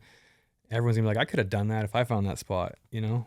Well, nobody ever said that about a Dave Rouleau spot, dude. You 50-50 some of the gnarliest pieces of fucking concrete. There's spots. But like your expectation, like where are your expectations and like what are you happy with, and like knowing what you can do and also just going for it. You know what I mean? I'm not being rude on my phone. I got a Patreon question here from Brian Bowler. Hell yeah. Shout outs Bowler. He says, I want to know the story behind the Whistler ski jump wooden down rail and the cultural down flat down. Dave is an absolute legend. Thank you, Brian. Love you. Love your toques and your carefree attitude, and your mustache is strong. The wood 50-50 the on wood the ski one, ramp is insane. Yeah, like Benny Stoddard and some skaters had skated it the summer before, like kind of like tricks to fakie on it. And I don't know, man, running out of rails in Whistler and looking up there, look at all that wood. There's got to be something doable. And like, I mean, that one is a shame because like I actually have to go back to that, which is a tragedy because I went there with Jeff Perlman and I jumped on it and I came off without hitting the flat. I just came off to the side and rode away. But the goal was to hit the dink at the end and ride out into the thing. But it just didn't happen. And the photo looked so sick. And he sent it away to a mag and it got run. So it was kind of like, and then I'm like, I move away. I'm like 37. I come back to Whistler and Dave's like, you got to fucking hit this thing. So I go there with Don and his girlfriend at the time and I like suit up to hit it. And I'm just terrified. There's no snow. I'm like barely getting on it. And like, I had to like back out. Did that a couple of times, like with Griffin and Nelson, like I'm going to hit this road gap. Dave Cashin showed up and I'm like, and it didn't work. And that's part of like, don't ever quit snowboarding. Because when you go back to it, you're going to have a hard time to like get your bearings right. Yeah. So the water ramps is just, dude, it's just iconic 6 spots. Like someone's got to do it. Like you want to be that guy to do it. I really like that. Now that we've kind of done a bit of a deep dive, probably one of my favorite thing about your snowboarding that I've never really analyzed before is just all the spots that you have these iconic images on. Especially like, I feel like Canadians that were around the early 2000s will be like, I know exactly what you're talking about. And I will put in the YouTube video a bunch of this footage and stuff like that if you want to take a look. But like, or check it out on Instagram because I'm going to share a bunch of these photos. But like, they are like timeless. Like the 50-50 that you have that Sessions at is like a timeless 50-50 on a dope ass concrete ledge. That nobody else has a clip on. Like fuck your tricks. You know what I mean? It's all about the spots. Like for me anyway, even in skating, I'm like, if the spot, like, dude, it's about pictures. It's about video. Like if you're a soul boarder, you're a soul boarder. And like, that's sick. I'm not. I always started snowboarding with the camera in mind because I love that art form, right? So what looks good? Architecture. You know, why do skaters love architecture? And spots are cool. Spots have energy. Like people say, everyone know, like not everyone, but a lot of people know that like let the spot tell you what trick you need to do there because it's there. So you go out if you have that eye and luckily like I just got lucky and someone said like it was the era of magazines and Dano and these guys are like, yo, these guys don't get it. I'm trying to shoot a photo of this kid and he's out there trying to do like a spinny move. You just need to jump on that and make a nice photo. So like I just figured that out right away, man. Like if you want to get published, like look at that yellow building. What can I do down that thing? Like so much stuff comes from like cool look and people, the people that are doing it now, they know that shit. Like, you know, all those, whatever, all our favorite snowboarders, right? They're going to find dope spots and find a way to ride them. One thing that we've hit on a couple times is the ripple effect, which we've never really gotten to, but I made like a quick like spider web off of GNARCORE. Okay. Which just came easily to me because all of my friends when I first moved here were like, we all wanted to get the GNARCORE sticker. And Jeeves finally got one from you, and he got the fucking big red one, and he had it on his tail of his board. And I remember, well, me specifically, I'm not going to say Griff or Demo or anything, but I was like, fuck, I want that fucking GNARCORE sticker. Griff. Probably not Demo. No, it was before their time, but yeah, you have Absinthe, Matt Beardmore. You have Transworld, Gerhardt. This is what people did maybe during or shortly after or after. But like Gerhardt goes to work at Transworld. Yeah. You have Crispin Cannon, who shot a bunch of the photos with GNARCORE over the years, and he's just a close friend of Gerhardt and the gang. Starts Future Magazine and King Snow Magazine. Keith Martin, who became a huge mentor and role model for a bunch of people, especially the interior, taking new kids out, like feeding a new generation. You have the Man Boys. You have Bo Bishop. Yeah. Chris Rasman. Their whole start was with Matt Belzil. And then you have Dope, which you have E-Man, Brian McClatchy, David Brocklebank. I mean, Brockle was waving the GNARCORE flag maybe harder than everybody, especially during the GNARCORE.com era. Jeeves, oh my God. So much to talk about. To think that you and a couple people in the Art Barn were like, fuck, like, should we make a movie this year? Because we all kind of have nothing to film for. And it's like, sure. And then through that helped create these other things. I think like the thing you touched upon, like seeing the beauty in everything, seeing the best in everyone, I can, with editing, I could take all these clips of people, I could edit it in the way it makes them look the best, right? And some people were already doing stuff, like Matt was already in other videos, and Crispin was already like a star, you know, and I just used like I always, like, one of my favorite skills is like a talent scout, like seeing something in someone that I can bring out, or I can harness, or if I can package it all together with all these other people's stuff. And so when new kids would move to town, it was like cool. And because I was a bit, you know, like maybe sometimes in my drama of like being a dick or whatever, like if that kid was cool with me, then I would bring him in and I would tell him everything I know. I would do my best to film him the best and like have some fun. It'd reignite your fire for like, you know what I mean? Yeah. You'd be like, I'm hanging out with this youthful person who wants to go get after it in the streets. Like, and I love trends. Like I love seeing the new shit come in, and my friend, like my older friends would be like, nah, it's whack. I'm like, no, I think there's something there. Like I was always like obsessed with that kind of stuff. So seeing like just exciting, you know, and seeing stuff like the knock knee style, like that was like not what we grew up with. You have to be bow legged. You have to be like cowboy stance, you know? So seeing the new stuff come in and being like, well, that's a little bit weird and different, but all these other people are affected by it in a positive way. Like what can I take from it? Like the Stathis look. Yeah. Yeah. Straight up. Totally.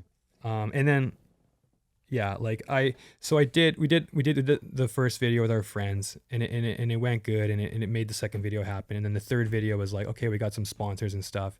And then from there, like we were kind of like late 20s. So like a lot of homies like moving back home, doing other things. Like I love snowboarding. I wanted to like stay doing this. So I just thought the next thing to do was to like bring people in, like watching Bo come into town, like, hey guys, like trying to do this thing.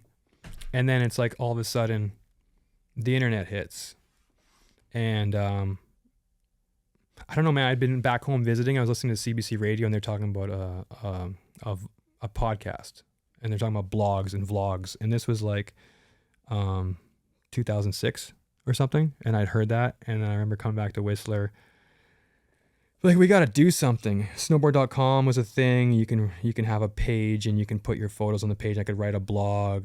I met Lenny Rabinovich. Lenny was like a key factor, because when I met Lenny, I told someone this the other day, he was in the Whistler Black Park. He had a MLB batting helmet hat. You have a hockey helmet. He was wearing that as his helmet, and he had a camera in his hand. And I was like, who is this guy that has a camera?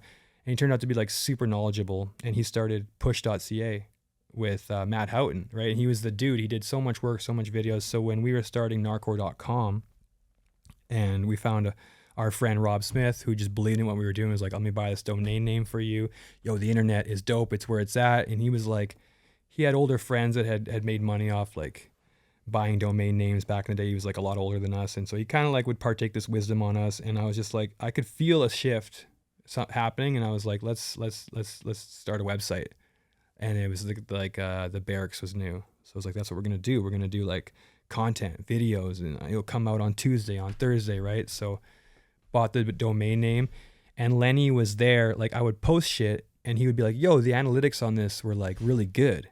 So it was like Lenny would be at his house checking out the analytics, the back end, and like I would be in my room making content. And I had met Dave Brocklebank, and I just thought his energy was so dope, and he was like the new breed, and he was a filmer. So like me in my quest to like, I mean, like it was coming from pure place, but there was times where I'm like, I need what's for me. I'm going to bring on whoever can help me in a way. And I'm like, that kid's a filmer. Like, get over here. I want, I can use my big personality to bring them in and make my shit better. And thankfully in return, like, it ended up being good for them as well. And like, I did find, a healthy balance. So when I met Dave, I was like, I got a spare room in my house. You can live there for free if you be our filmer. I've done that move so many times, and it's good because it gives someone their legs. But then after a while, like you're using this motherfucker and you're like, he's got to break away and do his own thing. And that happened with so many guys. Like with Hayden Ranch, I'm like, yo, man, like come on board, be our filmer. And then he comes to Whistler and it's like, okay, I'm seeing a lot of other people that are doing progressive stuff. And Dave's a bit crazy.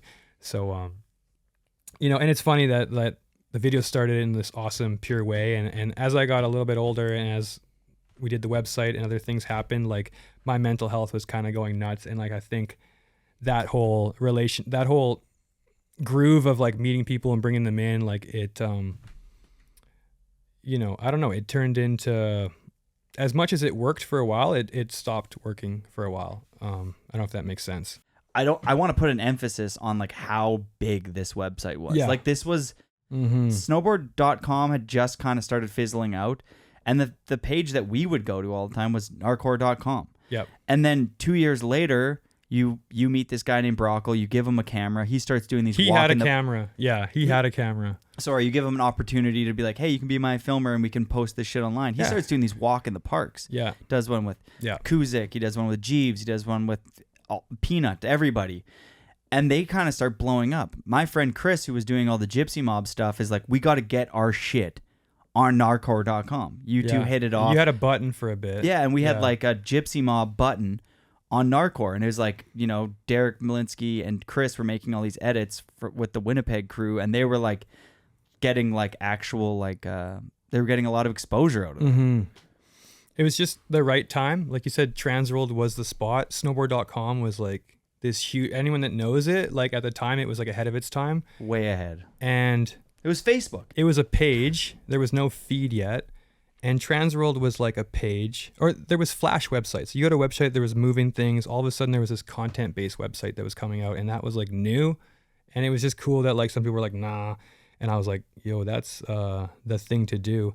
And we're already making our own videos. I already first went to Whistler, it was like everything's film. We're already going to DV, the P2 came out. So everything's already changing. And then it's like one more step to internet. Straight up. There's just so much to talk about. I'm trying to. Yeah, so like I remember going on a trip a couple years after Gnarcore, and like I met some people in Newfoundland. They're like, yeah, I used to go on that every day after school. Like a lot of it was like I had a lot of gusto and energy, and I was hyped, but a lot of it was very like ADHD driven. Like it was like I didn't have a problem with drugs. Like my thing was like energy. Like I would go on energy benders. I would just be like so hyped and crazy and meet new people and make new ideas and make new plans. And eventually I'd like crash because I was like, I made too much shit. And that's kind of like where it fizzled. Like I saw that we had something that we could possibly, bottle and essentially make a living off of, but I didn't know how to do it. It didn't make sense in my head. And at least that's the narrative I've kind of like lived with. And in reality, I don't know, it was probably meant to kind of work out like that. But the logo was, I think, just being hyped on Zero and shit like that. And I was like, how can I make a scratchy font? So I could take a brush and like if I take a flat brush and like start wide and then slowly turn it in, it would make this like cool. Did But you draw that? That was made with a mouse. That was made on a computer keyboard, and I basically took the drawing tool and like scratched it. Like for the G, like those kind of letters, you just go one way and then you go the other way and you scratch it in. And I did an alphabet. I did A through Z, and the homie took that and made the fonts. I think it was Benny Stoddard. He'd like, we gotta come up with our own fonts, so we'll make an alphabet, and that's it. Just a scratchy font, and then that vectorized became the sticker, and that was again Benny Stoddard. You know, shout out Benny Stoddard, the general manager of the Canadian Olympic team for skateboarding. One of the staffers on Skate 3. You know, just an amazing dude. Smart, business minded. Even Dano said, like, I think most artists, they need to take a business class.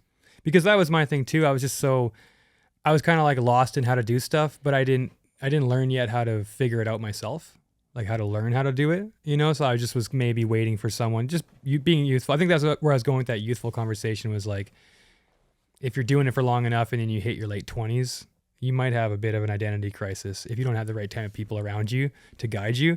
And that's what happened with me with the snowboard stuff. I was like, I don't know what I'm doing. I'm growing older. I feel different. Like, let me just get out of this for a bit. And with Dope and Brocklebank, it was like I came from a time where like we couldn't show, at least during that little era, you couldn't show smoking and drinking because you wanted to get a distributor deal. And that wasn't like going to sell, you know, per se. It's what we thought. I mean, whiskey did great. And so I think when Dave came in, he was like a little bit enough far removed that he had a big enough posse, and that like it was like, yo, this is what we want to do. This is what we want to show. You know, talk about someone that's younger than you and you think you're going to mentor them a bit, and then you end up looking at the way they live their life and you're like, I'm going to take some of that for myself. Watching Dave, I remember the moment where I came back to Whistler after being gone and seeing Dave is just doing dope.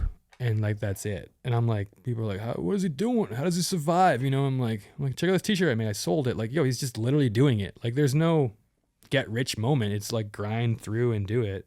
And keep doing it and figure out a way to like, you know, staying. I've realized like if you don't quit in your head, if you keep that in your head, you have to find a way to believe. And maybe if you have doubts, maybe they can be pushed aside, or maybe they need to be looked at. Maybe you are doing the wrong thing, you know, for whatever reason. And the theme of my life has always been like alchemy, you know, like turning lead into gold, turning to something that's like worthless into something dope.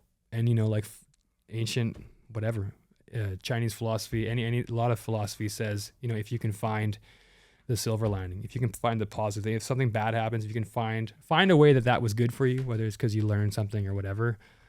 And I feel like society, this is just where my brain is going right now. I love it. Yeah. I feel like it's like set up these like borders of like, this is what life is and this is what success feels like and looks like. Mm-hmm. And you must move towards this direction. Mm-hmm. And you growing up in such a unique way, you weren't really put into that box. So and there's probably a blessing to that in some ways, is that you're like, these societal norms that so many people try and follow and live up to, these almost like keeping up with the Joneses almost seems like it eats people alive now. Like if you're trying to keep up to be like, I want to live in BC and have the beautiful house and have my daughter be perfect and happy and healthy and have money in the bank and travel 3 times a year and have this kind of car and this kind of lifestyle and be fit and be hot and like do all of those things. It's like, it's an unachievable goal and it just leads you to misery. Yeah. Brings me back full circle to when you moved to the middle of nowhere and you're talking with the people who probably are speaking slow, farming with the big hands. Like, I look up to those people now because I go home back to Winnipeg and I hang out with my dad's friends who are older, who are just puttering around in their backyard, and that's what they're doing. Yeah. And I'm like, that guy doesn't seem to think about anxiety and stress, and the topic of conversation that he has isn't about like, man, life's getting you down and I'm anxious. He's just like, yeah, life's wild. Life's wild for everybody, but I got to fix the fence today.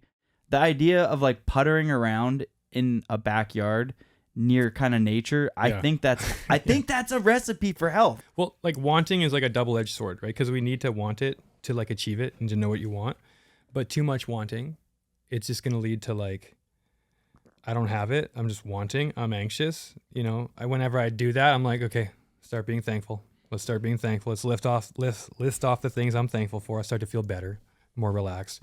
So it's a fine line. It's something that everyone has to deal with in life of like, how do we navigate that wanting a better life and being content with what I have? And there's a fine line. You can think, you know what? There's things that I want to do and they keep coming to me. And if I can just know that they're going to happen and relax about how they're going to happen, which is what a lot of things teach. The how, just think of the outcome and stop worrying about the how, because it's like, oh, well, if I just do this for a bit, make this money, stack the cheddar over here, get it over here, then I'll be able to do it. That's a hard thing for us to like let go of that control. And that's, we all want to control. I want to control but to be able to let go and just, I want to be a better snowboarder. I'm going to keep the vision of me being a better snowboarder, and I'm going to snowboard every day. I'm not going to sit around at home and smoke weed and talk about snowboarding. I'm going to go snowboarding. And through the journey of snowboarding, if I pay attention to it, like getting those 10,000 hours, you know, the 10,000 hour rule, it only counts if those are like focused hours. Like I'm studying what I'm doing. I'm having fun. I'm going home and thinking about it. I'm trying it again the next day. I'm like staying on it. And like, that's how you're going to get better at it. That's how you're going to become a master over time through doing the thing, not sitting around wishing and hoping and wondering and talking. You know what I mean? and the path to mastery is never A to B linear. You know what I mean? It's like this massive, confusing, zigzaggy path of life. Because right when you're trying to do something and you're about to achieve X, something wild happens with your family or something financially or something to yourself.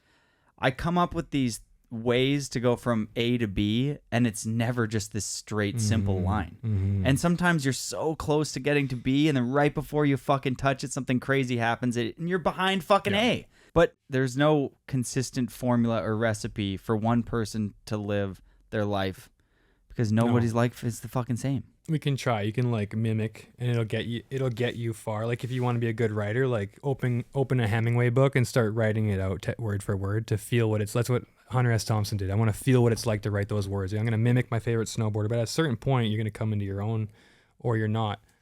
Well said. And that has to do with that surrendering to this force that you're not in control.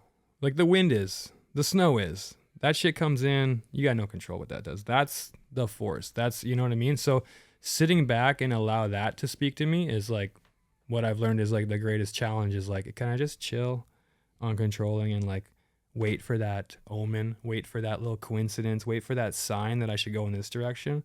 And then once I go in that direction, once I complete that task, I'm going to get another sign about the other direction to go in. And I'm just going to live my life very chill, very relaxed, not trying to be anxious and control everything, following those signs. But it doesn't always work like that, right? You know what I mean? But like just reading, being knowledgeable, learning about that kind of stuff makes you a better person, makes you a better athlete, makes you more relaxed, makes you able to follow your path. You know, like that's the biggest question in life. Who am I? What do I do? What am I doing? What am I doing? You know, and the people that say, I don't know what I'm doing, but it's like, what do you do when no one's around, when you got free? Like just that little thing that you do that you kick it, you know, like, and if snowboarding is that dope thing, that's like, you're a snowboarder, you're going to do it, you know? And if you want to represent companies and if you want to be in magazines, like put that image in your head, you know, like there's techniques you can do before you go to bed every night, sit in a chair, imagine what you want.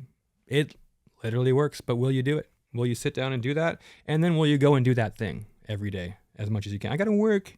I got all this shit. I can't. My hips hurt. Like, go do it. Go figure it out. Go do your rehab, you know? And then if you're attentive to that, the signs and the answers will come. And that's another big thing is like asking that question. Like, what is the question I'm asking today about myself? What can I learn? How can I learn? How can I make my kickflip more flick? Like, what is it I need to do? You know, like, what does it need to do in my life? What is it, like, maybe the question is like, where do I, the answer is like, you need to move to Whistler and snowboard every day for 4 months or for 4 years, you know, and something will come out of that. Totally. But, and then listen to that. Like when you get here, you might do a year and then this burning desire, like something else. Then something crazy will happen. Like you'll move to Whistler and you'll fall in love with some girl from Australia and you'll be like, I got to move to Australia. And it happens. And it happens. I mean, the love thing's a crazy one too, because you know, I threw in all that other stuff earlier, like financial and your family and stuff like that. But the love one that I didn't bring up is probably the biggest factor that us as humans face. It's like you get the love bomb just gets dropped into your lap at one point, and you're like, fuck. Yeah. Do I quit my career? Do I move across the country? Do I move? Like, people are willing to do some pretty crazy things for love, and I think for the most part, it's worth it. Love is probably one of the craziest and most beautiful rides of life. Like, it's fucking wicked. What is love? And please, baby, don't hurt me. That's pretty much it. I mean, love is an interesting thing, because what I thought love was this romantic feeling. This, I'm unwhole, I need someone to complete me, and it's a lack. That's not really love. Love is like joy. Love is like nature. Love is like a sunset. Love is that feeling of warmth that we look when we do the thing we love. So if like I can go out in the world and act like that and act out of that, I'm going to be okay. It doesn't always happen, right? And as far as meeting someone else, like I've been through that. I've like left everything I'm doing to go chase love because I liked romantic comedies as a kid. I'm realizing a man or a woman have their mission in life. You need to fulfill your mission. If you let something pull you off that, whether it's a person, another thing, you're not fulfilling your mission. You're never going to be happy. If you're doing what you're supposed to be doing and you meet someone, and I just realized like my girlfriend now is like, we started out being friends. It was like a new thing for me. I had been like, you know, on apps or whatever, trying to hook up and then go from there. We started being friends for like 3 months, and then we started dating. And that was what I needed. Someone to be friends with, not to get all heavy with love and like get drawn in. Like, no, we're just cool. We're friends. What up, yo? Don't get overwhelmed by that feeling. That's why like players will be like, don't fall in love, bro. You know, don't get overwhelmed by that feeling. Let it wash over you. Let you quit snowboarding. Let like stay on your path. That's what they mean by like stay on your grind, homie. It means like stay on your grind. Like still give them love. Still, you know, be kind, be cool, be real, but have some respect for yourself and, you know, get your own place, do your own life. If that's your path. If it's, you know, that was for me. For me, I lost my mom at a young age, so I was going to be with girlfriends that were going to let me shack up and be the mom, you know, and I had to figure that out the hard way. Now we're talking about dating, you know, I had to figure it out the hard way and go through that, you know, through the turmoil, like through horrible rock bottoms. That's where you're, you know, that's where you figure out the answers, man. You're like, hey, never want to do that again. Never going to do that again. Like, let me move forward. And that's how I figured out I need to like have girlfriends, you know, I need to like be friends with this person. So like, let me go and find, and sometimes like when I decided like I was going to kind of change my life and like go back and like look at my childhood dramas and traumas and figure out how to like maybe do some work on myself. Like it took 3 years. Like it literally took me like moving by myself for a year, move back to Alberta for 2 years, like keeping my head down, like reading, learning, working, like following those signs. And then now it's like the signs, they led me back to snowboarding, you know? And it's like now there's no time for hows now. There's no, how can I do it? No, fuck, who cares? I'm snowboarding, you know? And when you follow those, and like, that's when stuff does happen. It's hard to be inspirational when you're talking about like, you know, the universe, but it's like,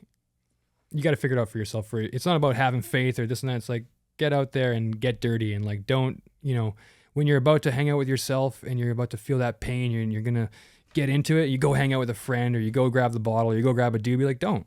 Fucking go into the woods, just sit there by yourself, like think about it, you know, look in the mirror, right? Like fucking cry a bit, you know, like figure that shit out, like do some deep diving, ask some hard questions, and then like look for the answers, right? And it's like they will come, they always do, and read about other people that have done it, because that's like what we have, you know, it's other people that came before us. That's why like shows like this are good, because you can hear people's stories.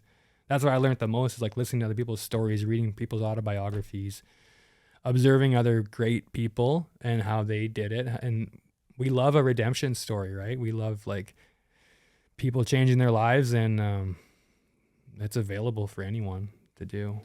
Do you feel like you're in the best mental state Yes. that you've been in a long time? I feel like you have like a lot of clarity. Absolutely. Yeah. You're either really good with your words, and I haven't seen you in a long time, but I feel like body language says a lot. Yeah. And I feel It like is. you're in Yeah. a good place. Thank you.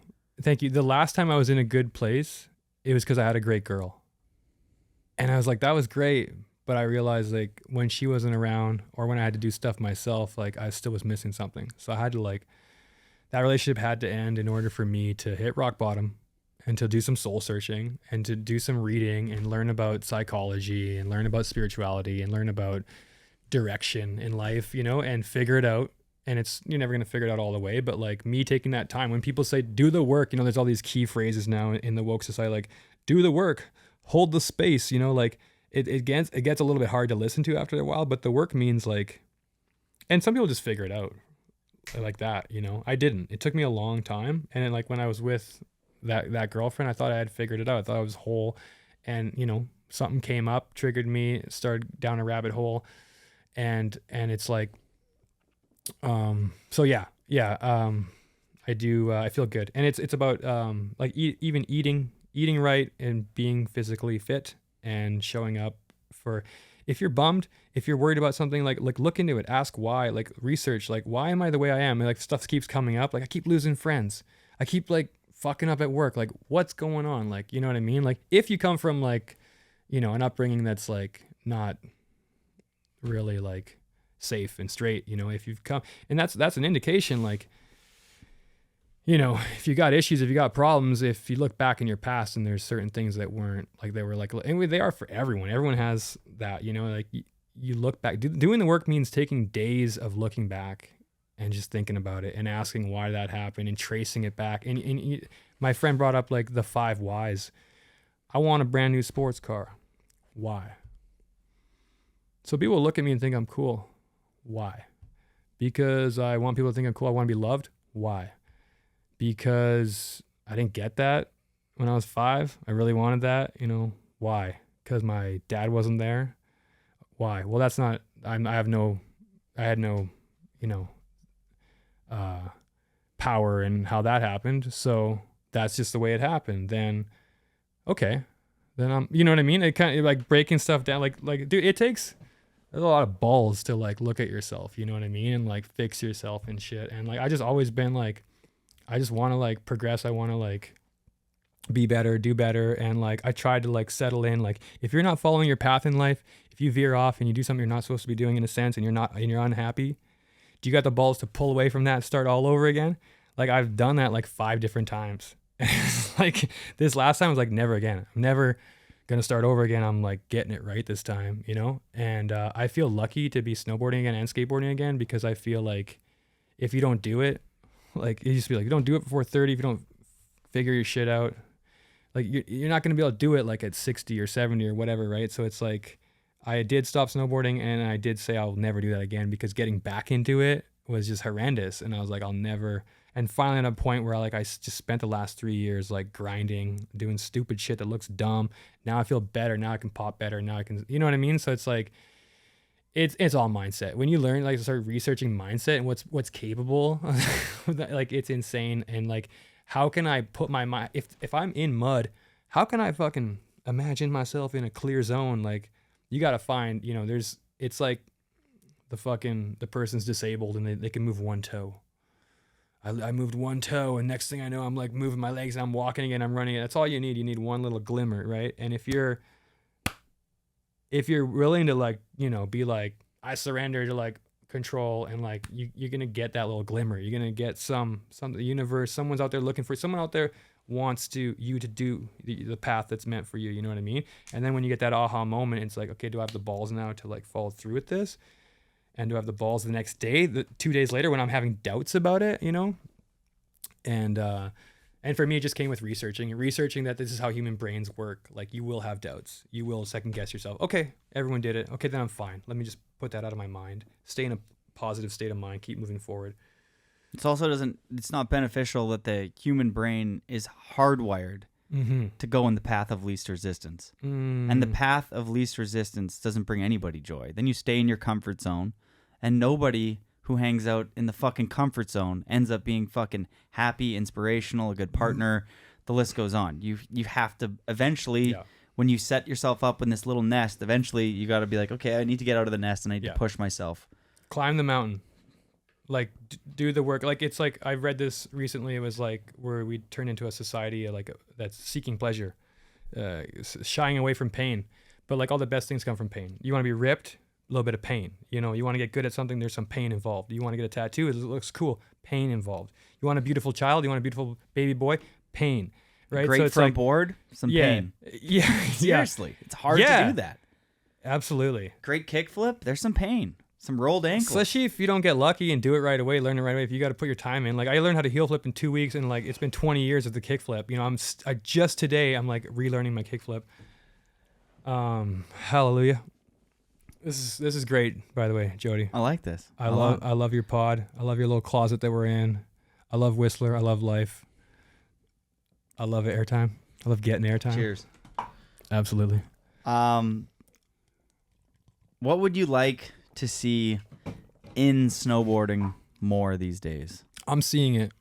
What those guys are doing in Alberta, like the Calgary crew, like upper management, that those types of guys that are like there's a movement of like all our favorite snowboarders, like Jake and Louis, and what they kind of did, like that kind of path is like what a lot of us think is like the right path of like challenge yourself, do something hard, hit it the hard way. You know what I mean? Like really, and I think it goes back to like anytime you're gonna have respect for someone who's getting it. They could be at whatever level, but if they're getting it, like if they're at the park and they're fucking trying, and you can see that they're trying and they're fucking eating shit, you can see they're pushing through and they get it. Anything's like cool, right? Like, so yeah, I love that like people are hitting weird rails and weird shit and like making their own thing. And honestly, like I was just talking to someone, they're like, yo, you gotta talk about how whack this.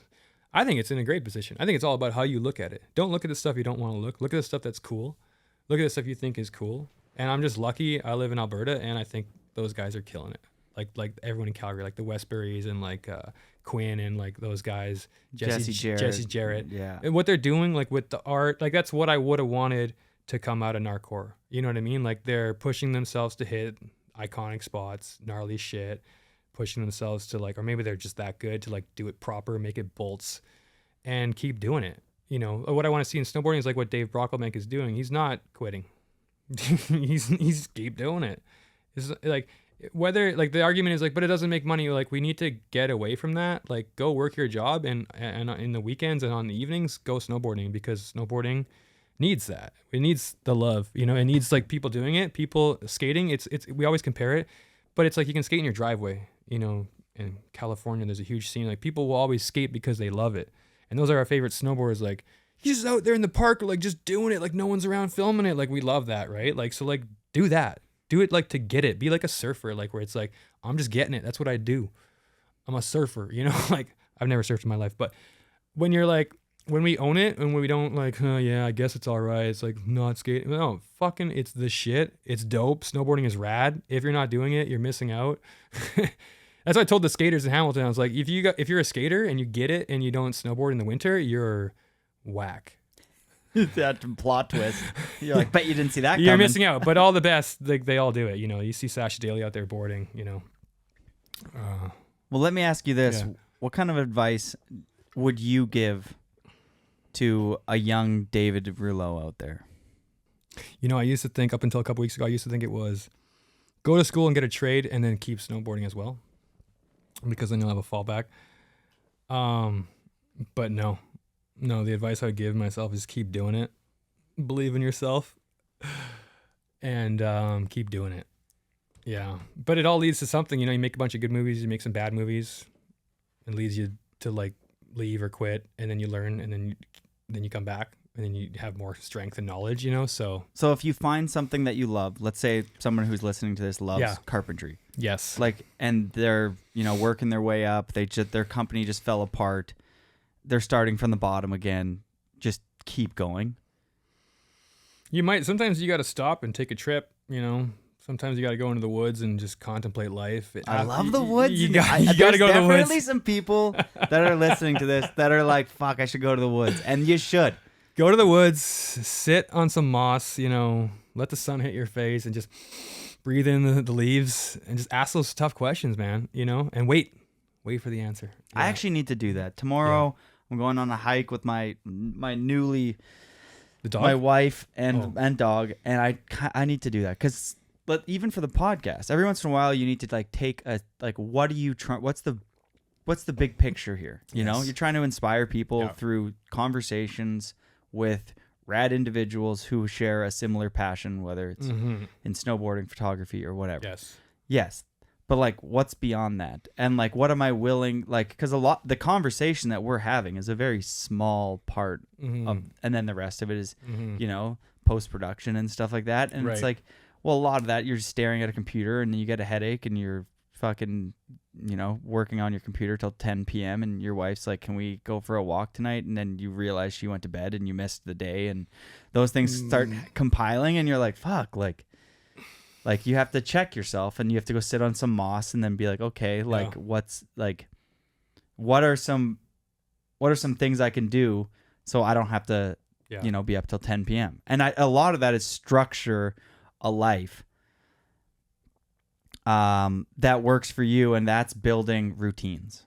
So I think having a routine is really helpful. I feel like people who don't live a life based on a routine, it's kind of fucks with your program. Yeah. Coming up with a routine, so you get up at a certain hour, you eat something that's similar, so it's less thought on what your breakfast is or whatever. It's like helps. All those, it helps. Yeah. So then you can get to the bigger things in life, like what you're trying to do. Like Jody, like another advice I give myself is like, it's going to be hard. Don't worry about it, because it's like, that's what I realize is like, life is hard, and it's okay to say that. Like you're going to have a hard time coming up as a snowboarder, and then you're going to get good. It's going to be easy. And then you're going to start a company, and it's going to be hard again. And then you're going to like figure that out, and it's going to get easy. Then you're going to get married, and then you're going to have a kid. It's going to get hard again, you know, and then they're going to grow up. It's like, it's all part of it. Like if we just normalize life being hard and enjoy it, like, you know, you're climbing a mountain, it's gnarly as fuck, you're lifting weights, you're like grinning through it. I'm like, that dude just slammed, but he's like, ha, yeah. Like that's, bro, it's hard. Like stop whining, you know, like it, just deal with the fact that it's hard. And well, like you were saying, you said that with the pain thing earlier. Yeah. The same thing. No, let's drive that home, because there's a lot of people who are trying to soften all the edges in this world to make it a pain-free world that doesn't exist, so nobody's hurt or offended. That's not life. Yeah, life can't exist in a pain-free context. No, not at all. Look at birth. Look at life. We come in screaming, and so does the mom. Like you're tearing her apart. Yeah, totally. That's it. We gotta normalize. Shit takes it's hard, and have fun. How do you have fun when it's hard? Like it's like, look at those people that do it. They're just like they don't complain. You know. That's another big thing, is not complaining, because everybody could complain. And you go. And if you're like, okay, I'm not gonna complain. I'm gonna take this workload, and then you're gonna see, is it too much? And if it's too much, it's like you gotta also put your ego down and like be like, okay, like that's a tough question. Like, when do I know to dig in or kind of put it aside? It's not worth it, you know. Or maybe you're getting ready to bring someone on to help with the workload. That's going to be an extra challenge too. Is like, but which challenge are you going to rise to? You know, you're going to rise to the challenge of like endearing it all yourself, or let's get someone in here and I'm going to have to train them, you know, and you look at those business leaders that do it well, and I'm not really cut out for that. Like, you got to like stay positive. You really got to find a way to like, shit doesn't bother me. It rips off my back. Like, I don't know, man. I'm not built for that personally. Like, it's a thing with GNARCORE, having a lot of people around. Is like, I loved it at the smaller stages, but once it got big and serious and like people rely on me, it's like that kind of stress was like, I realized that's not really my forte, you know? Back to just finding your lane. You know what I mean? Yeah. Yeah. And it's like, I realized what I loved about it was like, if I can go out there, if I can have fun, and if I can be gnarly, if I can do stuff, people get stoked, and you're affecting people in a positive way. And then they can get gnarly, they can have fun.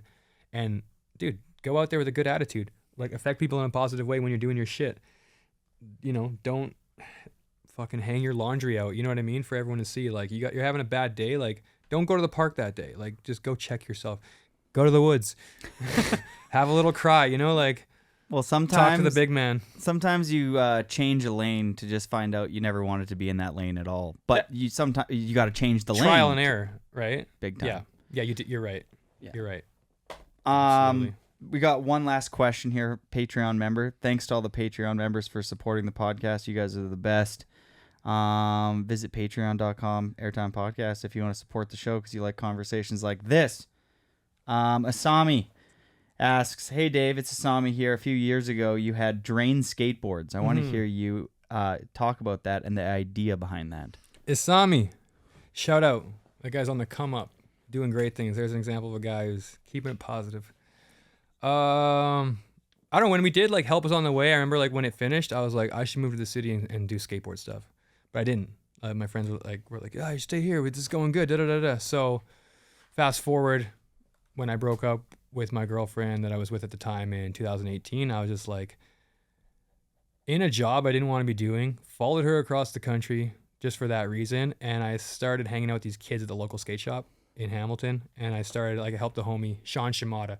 Shout out Sean Shimada. He's on Primitive now. I just helped him like on my lunch breaks and stuff, just go out and like he's killing it. I'm gonna film him and helped him film his sponsor me video. And so and just got into like, this is so fun. I didn't, I was just starting to skate again, and I wanted to be in the mix with like the people that are killing it. So I figured picking up a camera was like a way to do that. So I did that. And when I moved back to Van and Tyler DeBath was there, all these amazing skaters, Franco, shout out Franco, Vigorina, is that how you say his name, from Whistler? Yeah, I was just filming skateboarding in Vancouver and just trying to hustle and do the GNARCORE thing, like find people that I thought had talent and like, let's get together, let's film some shit.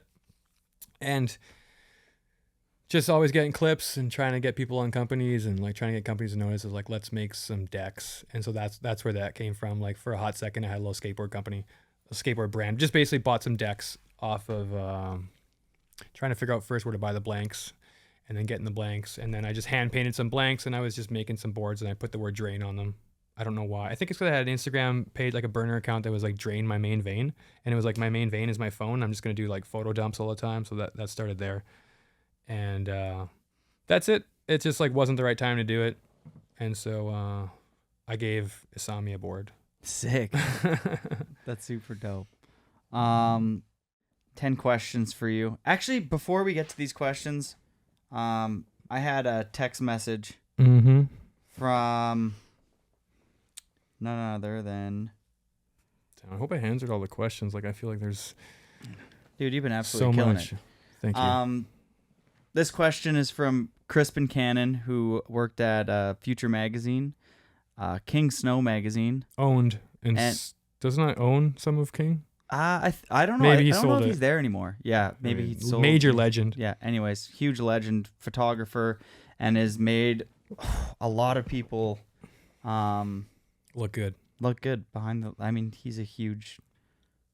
He killed it in photography. Absolute legend. And his name is Cannon. Yeah, Crispin Cannon's a dope. Written in stone. Married to the legend Priscilla Levesque. The legend. He says, "Hey Jody, I don't actually have a question for Dave, but I would like to take this opportunity to thank him for what he brought to his friends in snowboarding and the opportunities he's created for so many and the genius he brought to GNARCORE. In the scheme of things, GNARCORE was small and a short window of time, but it had a huge impact on my direction and the rest of my career, and I know I'm not the only one. Thank you, David. I love you, buddy. I hope you're doing well." Love you, buddy. Him and Dano both said that you had a gift of just like making others feel comfortable no matter who they were.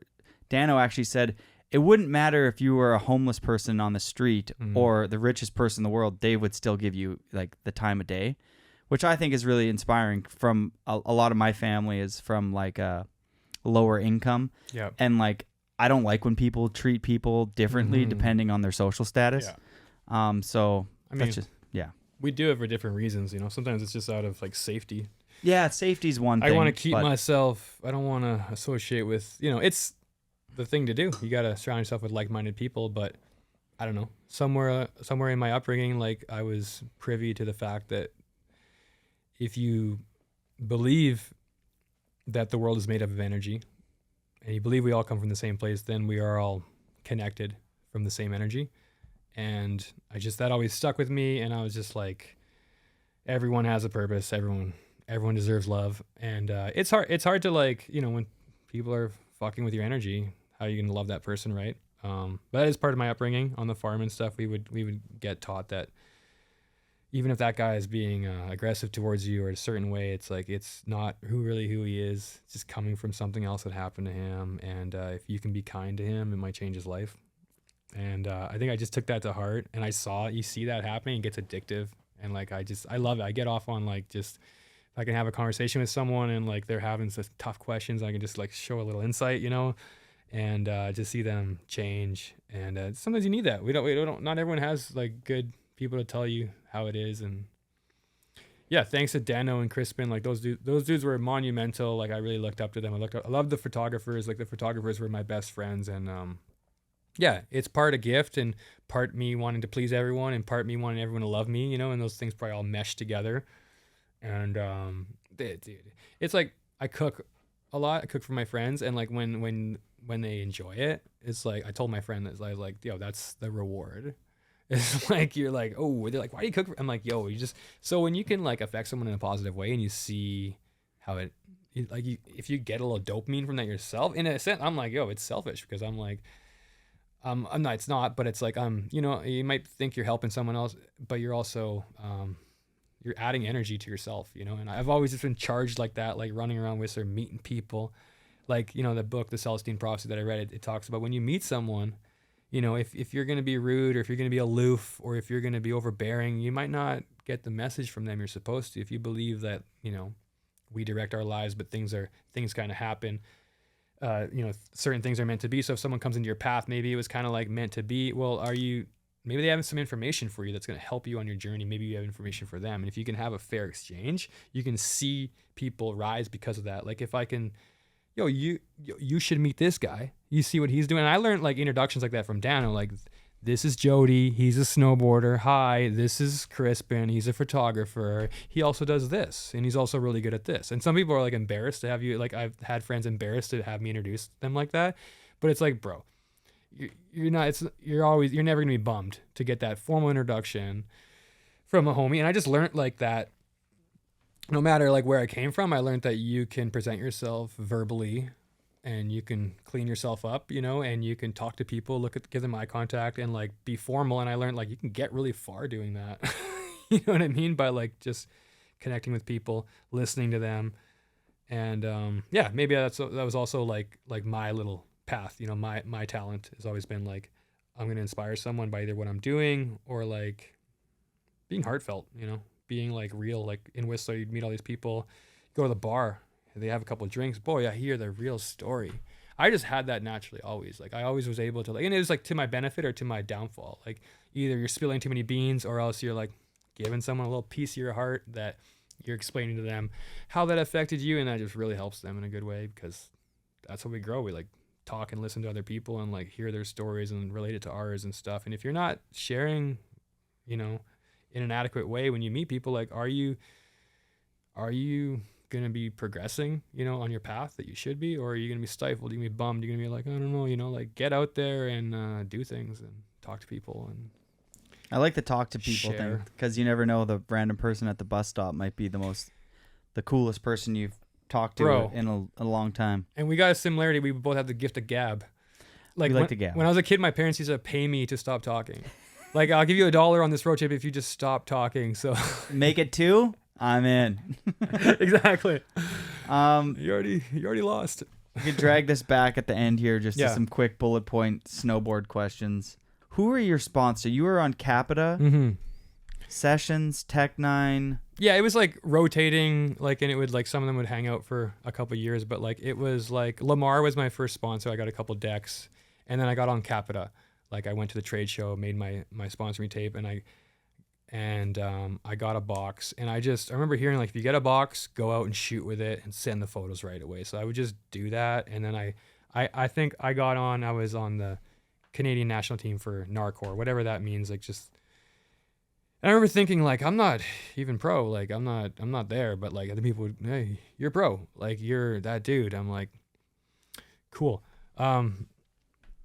Capita like led to a lot of things because when I went to the Vegas trade show when they still had that, like Blue walked me around and introduced me to people, and I met like Greg, the guy GT that owned Von Zipper. Like, oh yeah, I know GT. I remember like wearing a blazer with no shirt on at the bar, like, and I'm just being like, you know, we're these Canadians, these cocky Canadians, and like just making those amazing first impressions with people, and like, yo, this guy's cool. Like, let's, you know, so I got some Von Zippers for a bit. I got Tech 9 when Tech 9 decided to do outerwear. I was like right there, and I got put on the Canadian program. and that just lasted till it fizzled out. And then that's about who you know, Mike Pregnell sessions. Dude, I remember, here's a funny story. I remember Mike being like, and I don't know, for whatever reason, like we probably had an interaction where I was like, oh, Jody's being annoying. I'm fucking whatever in my 20s too. I'm like, yo, whatever, nah, we're not like, and Mike Pregnell being like, yo, what do you think of that Jody guy? I'm like, nah. That's all I said. It's like, nah. Like, and meanwhile, I'm like, I have no problems with you. You know what I mean? I'm just like being a dumb kid and just being like thinking I don't know why, but that lasted for like you like trying to get on sessions or something and like not. And I remember you like coming up to me like, yo, did you say anything to Mike Pregnell about like, I don't remember this. yeah, no, I remember like you were like, did you say anything to him? Because it's like, I think he had talked to E-Man and whatever. And like, I think you were trying to get on and you were trying to figure out like, how am I not getting on right now? Like, cause you had the skills and whatever, you knew the people. And it was just because I had a bad day and I was in a bad mood and I said, nah. Like I literally like was like, nah, like, and I was probably like in a bad mood. You like, I had no problem with you and like loved your style. Right. So it's funny that, and I swear like you brought that up. And then I went back to Mike and I was like, yo, Jody's cool. Like, by the way, like, you don't remember? Do you? No, because you got some sessions for a bit, right? No, Griff did. Griff rode for sessions for a long time. But maybe it was a No Limits brand. I was on Grenade. Okay, that's what it must have been, because they were all in the same office. Yeah, you would walk into that office. It probably was through Grenade then. And that was the way it was. It was like, ask someone else and if they're cool. And totally, like, the stamp. And you want that. And I didn't, like, I was like, maybe drunk with a little bit of power, like at one point where I'm like, whoa, if I say something, like, it could affect someone's life. Yeah, it can. But I mean, that only lasts so long. Then you guys were the man and we were out. That's how I feel. All right. We got 10 quick questions here presented by Skull Candy. You can grab a pair of those headphones over there. Yo, I'm legitimately hyped on this Skull Candy because I need some headphones right now. Fucking perfect. And Rail, baby. what are the chances? Wireless. Rails, grab them. They're absolutely incredible. Thanks for supporting the show. Absolutely. Best style currently and back in the day. Ooh. Currently, best sty. It's like Caleb. Sick. Yeah, and Very sick. Caleb Chomlak. Caleb shout out. Chomlak. That Steez. Just those tweaks. I'm drawing a blank right now. Back in the day, I was always a JP Walker fan. Boom. With the fingers out, I was always a fan, and then stuff changed a bit, you know. And then I was like a fan of so many people, man, so many different styles. But hold on, because it's like Scotty Whitlake, you know, that kind of genre. I have like fans like in different genres, you know. And then it's like Hebel and like a Brian Wenning, kind of like, you know. Anyway, I can't answer these questions quickly. E-Man Anderson. I just love that Bolts kind of aggression, but still suave kind of. Jeeves, like a natty style, like a natty lanky style. Like, you know, he's going to fall and pull something off and it's going to look dope as fuck. Jody. If you watch Jody's dub Bolts part, like that's the epitome of style. Love a switch nose slide. Yeah. Okay, best style. Jaden. Was it Jaden? Jaden's the older brother. There's Caleb and Jaden. Both of them. And what about the one Finestone? Oh, Finn Finestone. He's what, like those guys? Whatever is in the water with those guys? The like, schmobby kids. Yeah. Yeah. My fave. Finn just won Garrett that. Baker. Yeah. Best style because it's wild style. Good answer. Career highlight. Probably just being on Capita and going to Seattle and like the people that I met through them. Who was on the team with you at Andrew the time? Burns, Dustin Craven, Ryan Thompson, Corey Smith. I went on a trip with Travis. What's his name? Parker? Robot Food Parker. You went on a trip with Travis Parker. He got on and he did that cool board with the double swallowtail, and we went to with the hand marks on. Yeah. Yeah. We went to Italy, and he was there. Tyler Lepore was there, and Corey Smith. Like, Corey Smith is like the ultimate artist, but like a bruiser of a snowboarder. Like, you know what I mean? Like works for his tricks and stuff, but just yeah, amazing, dude. We went to northern Italy and rode some glaciers, and like I just was on cloud nine. And I got on there because I said I was going to also film, and I never handed in the footage. Like, let me go on this trip. I can like also be the filmer, and then like I'm not. Where's the tapes, Dave? I don't know. Leave me alone. Favorite place you've ever traveled? Poland. Oh, who'd you go to Poland with? I remember this. With Sean, that was Rube's buddy. Yeah. I'm sorry, I'm forgetting his last name right now. He organized it with McClatchy and Regis Demicar. Wasn't Phil Thomas with you guys? Phil Thomas. I love Phil. Where are you at, Phil? He's Stylish. in Vancouver. That's so cool. We went the first time and it just felt like we were like the first people to snowboard there, even though like there was this little bit of scene there, and there was like I think there was one distributor, but like it was fresh and there was so much new stuff and it was so cool. That was dope. Or the Capita trip went on Les Deux Alpes in France. Yeah. Best trick you've ever seen live? Probably something Dave Fortan did. Good shout outs. The worst was John Caulfield. I saw him absolutely die at Super Park, and shout out John Caulfield wherever you are, because it's like he just went so huge and out on a hip. And I remember like we were just so in the mix of just life is crazy that like didn't even really bat an eyelash. Like he went to the hospital, we went to the bar and like kept partying and like just kind of like forgot about that. And then like months later, we're like, I'm kind of like, how the fuck is Johnny? Like, I don't know how that happened.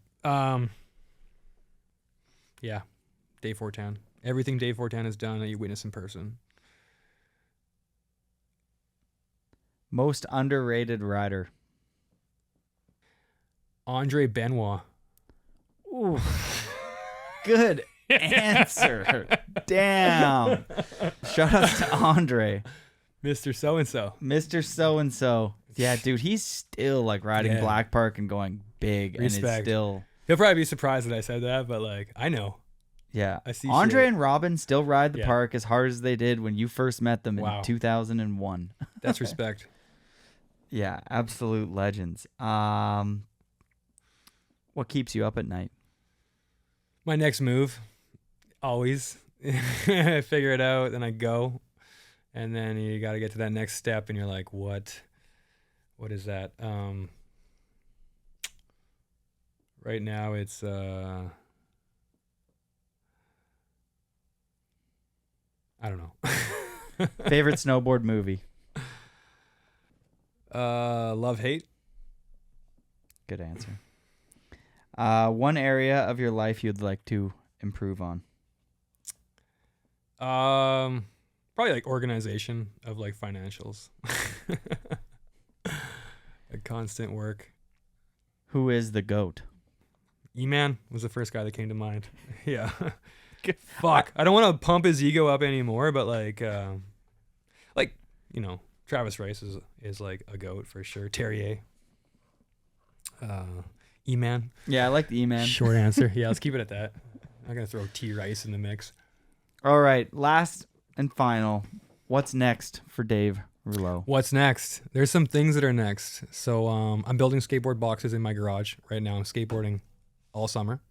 And in the winter, I'm snowboarding. And working on some video stuff with the shop there, Rumor. And working on... I just got an HVX again. And... yeah, I'm working on a vlog for the winter.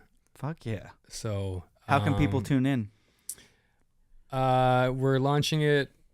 God damn, I'm gonna dig myself a hole. Well, whenever you're launching it, I'll share on airtime, so you'll find out on airtime because you can let me know. Yeah, and then I'll launch that your vlog's dropped.